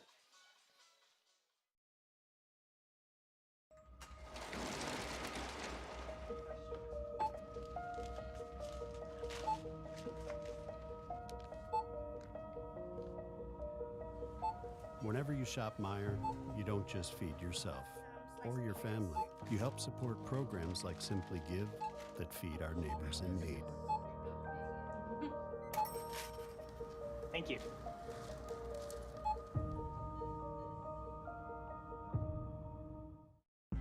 I grew up working in my family's supper clubs. This is where it started with us as far as the fish that we serve at Culver's today. We source the finest cod and batter each fillet by hand and always cook it to order. That beautiful golden brown color and flaky on the inside. The fish fry is a Midwest tradition. It's about families coming together. I love bringing this tradition to guests everywhere. Mom and Dad would be proud. Welcome to Delicious. Wingism number 1, the Flavor Saver.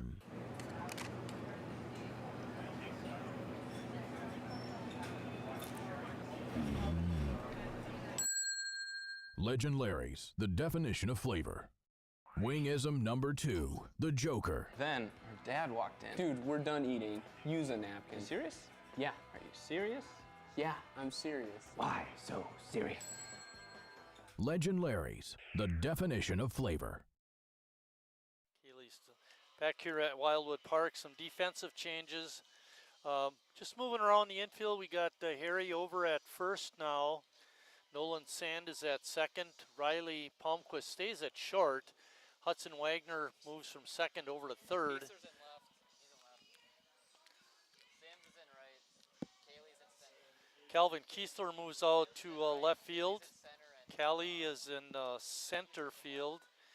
And it looks like Sims is out in right. We mentioned Caspero's in last half inning. He's catching, and maybe the most important non-substitution is Brad Reinfleisch. He's still in there pitching. And the first batter he'll face in pinch hitter. The 8th inning is Ben Johnston batting for Aceta.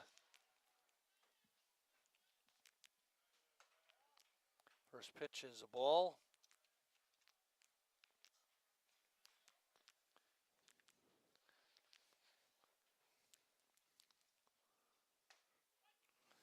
Johnson got into last night's game. He also got into that Tuesday night 14-inning affair, actually came to bat 4 times.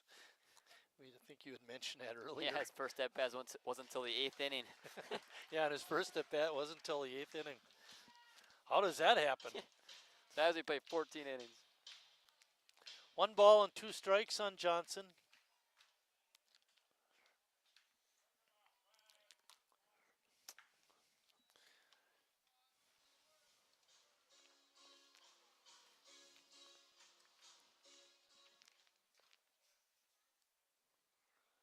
Johnson with a swing and a miss. Another strikeout for Brad. 8, 7.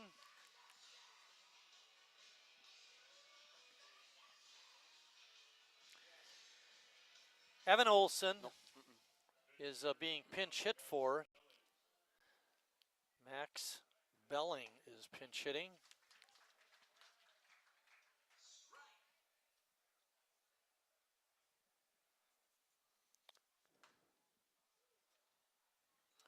Count is 1-1.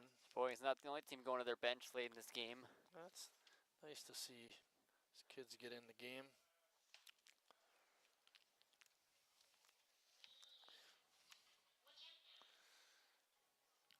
Belling did not play in the first playoff game. I do believe he played in a game earlier this year, however. Then again, maybe not. His first at bat in the championship, at least. He didn't play in game 2 either.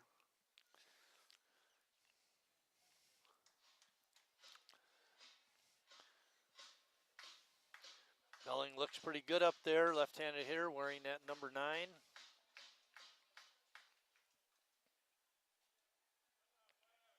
Or number 1, actually. He'd look better in number 9. Look better in 25. Oh. Oh. I like that thought. 2 balls and 2 strikes. There's 1 out. We're in the top of the 8th inning. Sheboygan has broke this open with a 4-run 5th and a 3-run 6th. And they've been cruising tonight. Fly ball into short left, but Palmquist ranges out and makes the easy catch. And that's going to bring up Nick Bergen. Still in the game.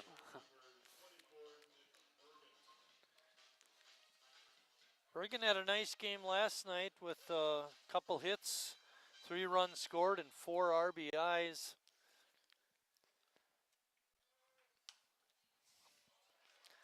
In game 1 on Tuesday, he was 2 for 7. Looking for his first hit tonight. He's 0 for 3. You know, that's the other thing. They haven't turned the lineup over very much. And we had alluded to that earlier. What a clean score sheet we got. They had those 2 hits last inning to lead off, and then the next 3 went down, similar to what happened in the first inning with the leadoff double from Sita, and the next 3 went down. So run scoring position has been a real struggle for Menasha tonight. Now, correct me if I'm wrong. I believe Sita got to third base on a wild pitch before an out was even recorded. Yep. And then Brad struck out Evan Olson, got Bergen on that one hopper to third where Harry was able to look the runner back and make the throw across, and then he got the last batter on a little pop-up to the first baseman. And that fly ball is caught out there by Callie. And we're entering the bottom of the 8th. 12-0 Sheboygan.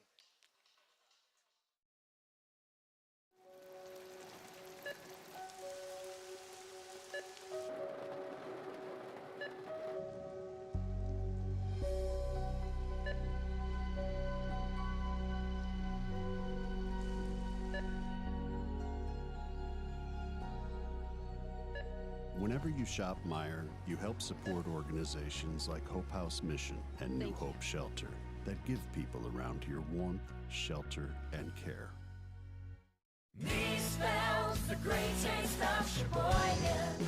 What does it take to stay in business for 75 years? It's not only featuring USDA choice beef, it's not caring about every single one of our 30 varieties of bratwurst. Nope. After being family owned for 3 generations, we've learned it's about you. At Miesfeld's Market, we give back to the community and our customers always come first. Since 1941, we've been feeding our neighbors, so come by and see what we've got today.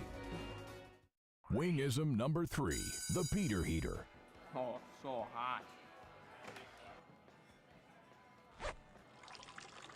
Oh, so hot! Legend Larry's, the definition of flavor. The definition of flavor.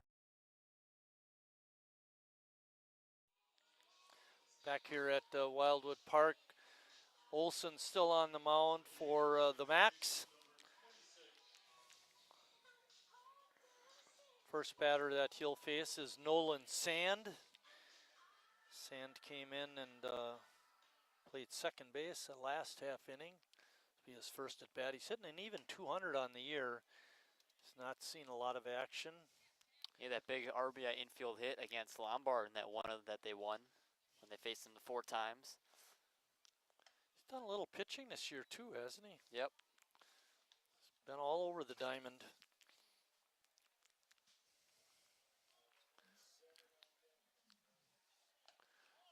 Takes that pitch just off the outside corner, makes the count 1 ball and 2 strikes.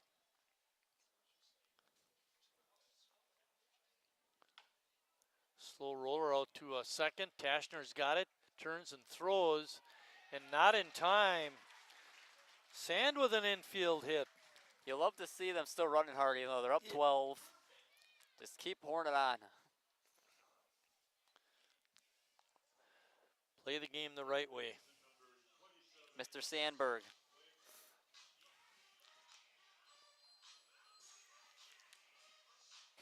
Come on. Hudson Wagner up.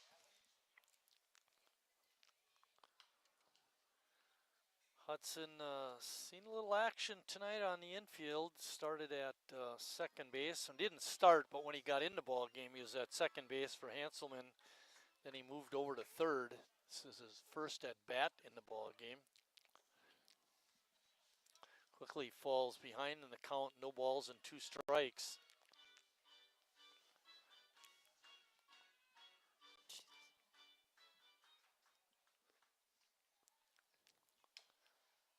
Their ball hit foul. Gavin's on deck. Where's he? Pitcher. He's the guy with the 2 home runs.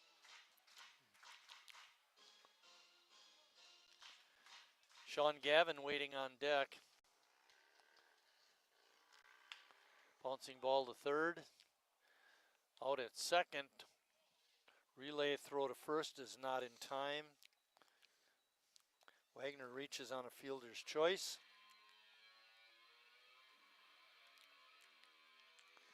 And that brings up Sean Gavin.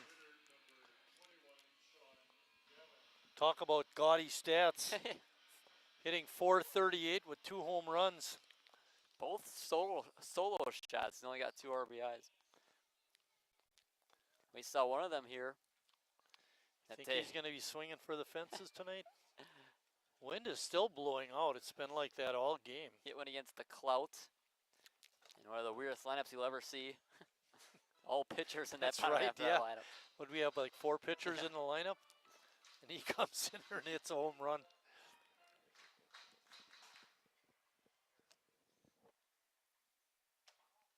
Another pitch out of the zone. Give him the green light, 3-0, Marty. Definitely. We're not horsing around. Oh, he cranked that one. Unfortunately, it went across Denny and Donna Moyer way into the woods of no return.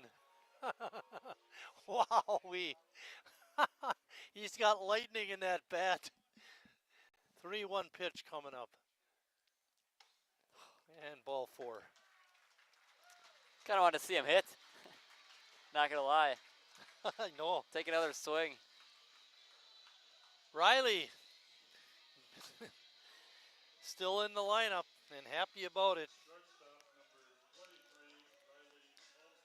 Riley is 2 for 3 with a walk. He scored a run, has 3 RBIs, and all 3 of those RBIs coming on a 3-run homer. Yeah, you'd mentioned earlier how his RBIs really went up towards the end of the season. He was struggling at the RBI category, but he's picked it up the second half. You're right. He's been on base 3 times tonight, too.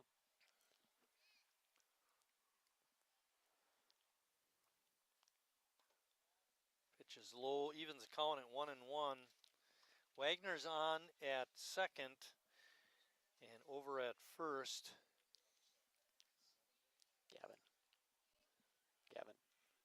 Gavin. Sean Gavin. Forgot to write his name in there.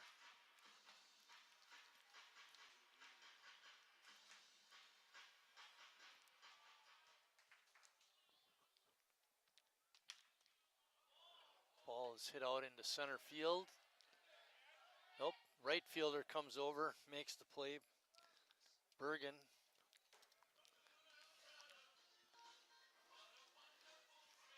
Ben Johnson, went over like I thought he was going to take the ball, and he looked very shaky out there. And then Bergen saved him a little bit, came over and made the play.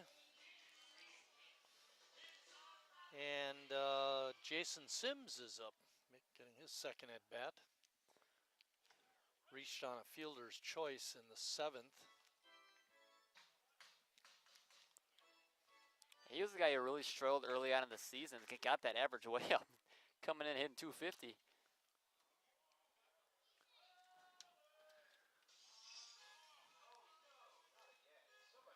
Sims attends Marion University from Albuquerque, New Mexico.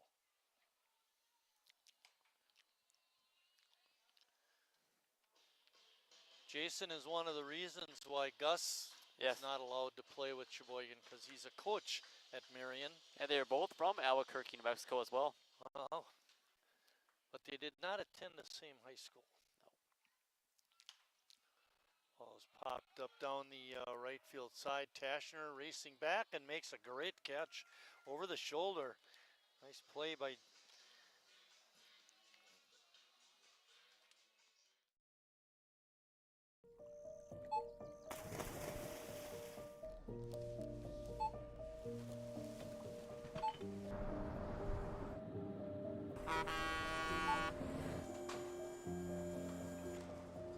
Whenever you shop Meijer, you shop for more than yourself.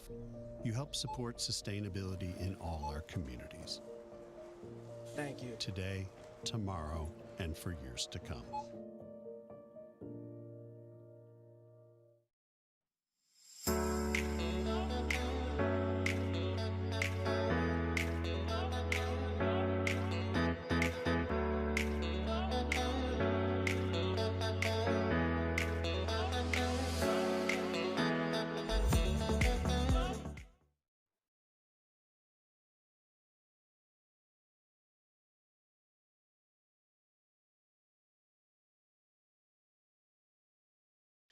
When we get the last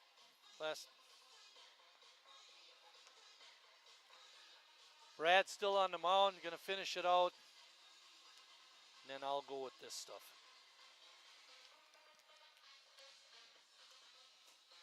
Three outs away from a Newell championship. Graydon Toshner, who made that fine over-the-shoulder catch, is going to lead off the 9th inning for Menasha. He'll be followed by Neagle and Horner.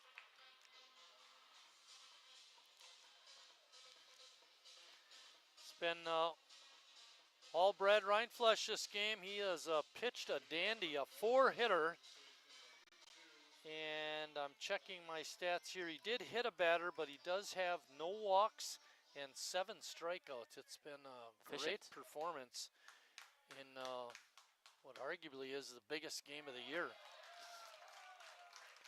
And he starts the 9th, throwing a strike.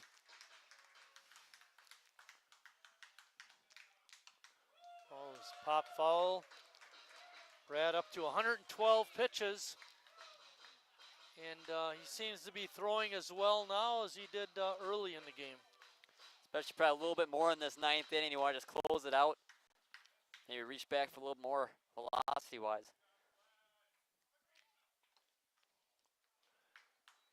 Pitch is outside in the dirt for ball 1.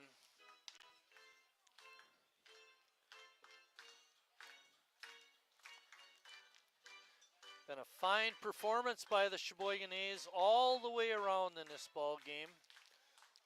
Offense especially. Defense has been very, very good, and the pitching has been outstanding. Yeah, as we mentioned earlier, just the one error, and it was on Brad on a pop-up. Right. 2-2 pitch coming up. Pitch is up high. Maybe I shouldn't have mentioned no walks. You did always say it feels most comfortable in the full count, so maybe we can back you up.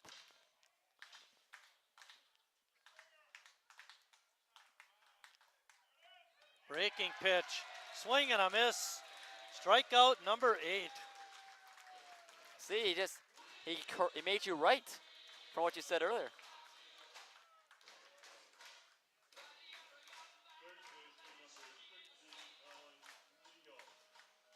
Colin Neagle, a fine third baseman for Menasha, is up. Colin takes that first pitch low. Colin does have a hit. One of the 3 for the Max.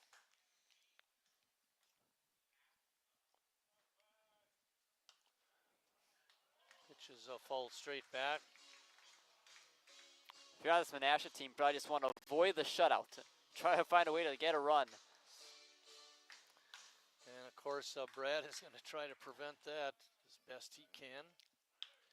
Line drive. Bit of a hanger, but Neagle got around on it a little too quick and fouled it off.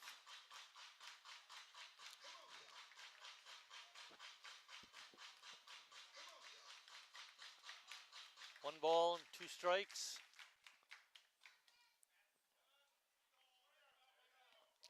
Breaking pitch stays inside. And going into this game, we weren't really sure how long Brad would go. Coming on short rest, pitching Sunday. We know he had Button in the bullpen, but he's done a really nice job keeping it low, pitch count low, and pitching very efficiently. 2-2 pitch.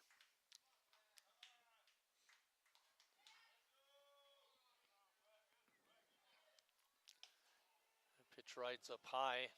3-2 again. We haven't seen many 3-2 pitches throughout the game, and we're going to have 2 of them right here in the 9th inning.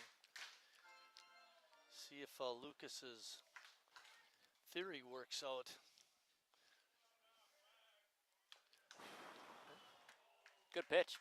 Yeah, very good pitch. The Eagle, good job of hanging in there. A1 trying to fire up the crowd. Again, still a lot of the crowd stuck around. See the A's want close to join in the celebration. We'll keep on the air for a few minutes after this one to help our fans celebrate, along with us up here in the press box. Swing and a miss. Number 9.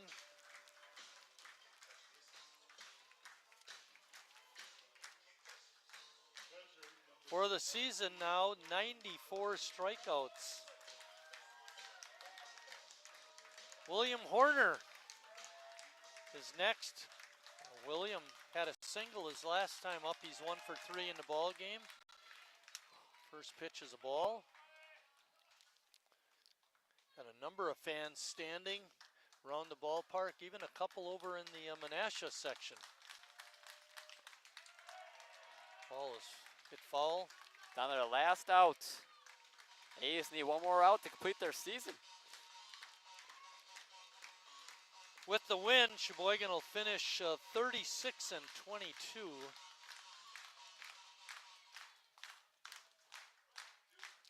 Swing and a miss. Good fastball.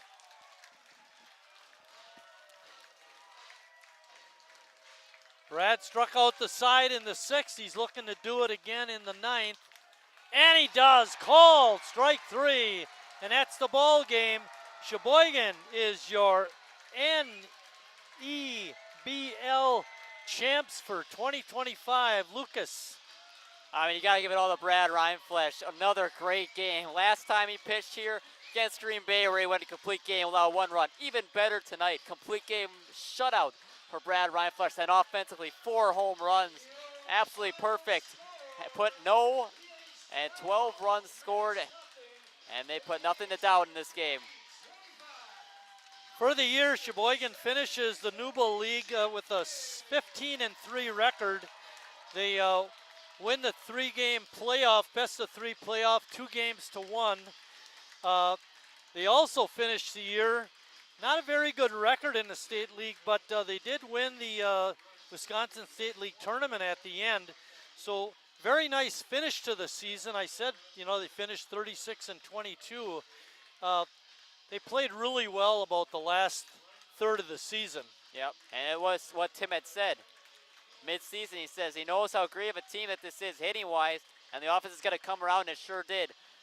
Mid to late in the season, this offense was really good. Sheboygan throughout the season has played really well. They picked up some really good ball players. I do want to throw this out one more time. The Sheboygan A's golf outing on August 17th at Town and Country. You can sign up at the Sheboygan A's web.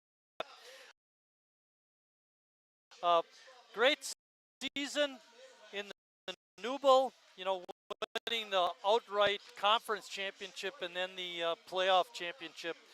Really great. I'm going to do another shout out for the interns, for my partner Lucas Schulze and our camera operator Maddie Albanese, for Rose Hahn and Hunter Rosh. Great job by all of you guys. Enjoyed working with you this year. Look forward to coming back next year for next season. Thanks to all our fans for watching. It's great to see well over 100 fans watching tonight. Down on the field, you can see on your monitor or taking the team picture with, I don't think they have the championship trophy here, but really nice to see all those guys gathered around. It's a great team effort. Yep. Sheila Sergilo taking the picture. And you were saying earlier how they dominated Newble, and it was a lot of thanks to guys who they didn't think were going to be what they were. Connor Lash was great all year, and he didn't even have anywhere close to the season in college as he did this year for the A's. Alex Ames was a great leadoff hitter all year, even though he couldn't play in the playoff because of the tendonitis. He still was really great all year. Last season, Brad was the most valuable pitcher for the team. I think his performance tonight may have propelled him into that award again for this season. He really was outstanding. And, you know, you talk about a team player, that's him. He's the epitome of that. He'll do whatever the team needs.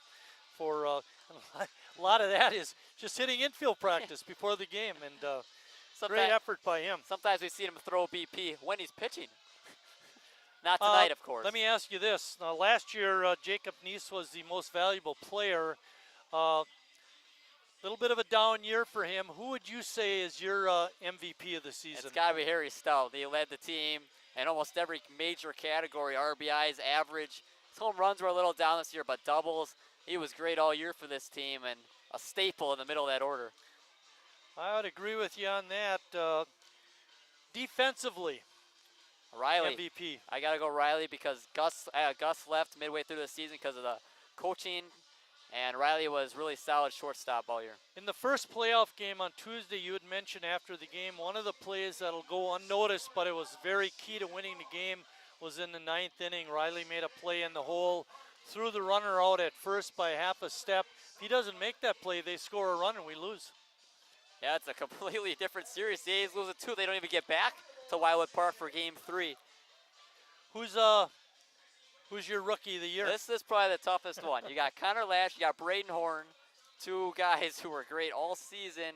Lash played more consistently, you want to say, but Horn hit over 360 and played really solid left, so that's probably what I'd give it to is Braden Horn. I think the other thing, too, is played a lot more. Not that Connor didn't want to, but, you know, he may have had work commitments or whatever. So I would agree with you on that one. Now, the Manager's Award. I don't know. I'm not in the dugout every day. I guess I wouldn't really. Do you have any guesses on that one who you would give it to? Manager's Award, I don't. You know, we've watched them play all year, and it's just hard for me to get a feel for who that kind of guy is. You know, it could be Hanselman coming off of that Rookie of the Year kind of thing. He's always good that way. One of the outfielders, it's hard. That's a hard one. And the Sine Qua Non Award is, that means without which you don't have anything. So it's like the essence of what the team is, which seems to me a little like the Manager's Award, but you know, that's a little hard. That's another hard one. You could give that one to Brad, is what you were just talking about, on doing whatever the team needs. Right. They usually don't like to give the I know. one guy the same award, but I would agree with you. He easily could win both of those. Well, we've pretty much talked ourselves out. I haven't. I know you guys have. Maddie definitely has. But again, we want to thank all of you for watching. We've enjoyed doing the games. Sheboygan, the winners, 12-0. They win the Newble Championship, and great season for them. And for the guys up here in the press box, Maddie and Lucas, I'm Mike Martin saying thanks for watching, everybody, and we'll see you down the road.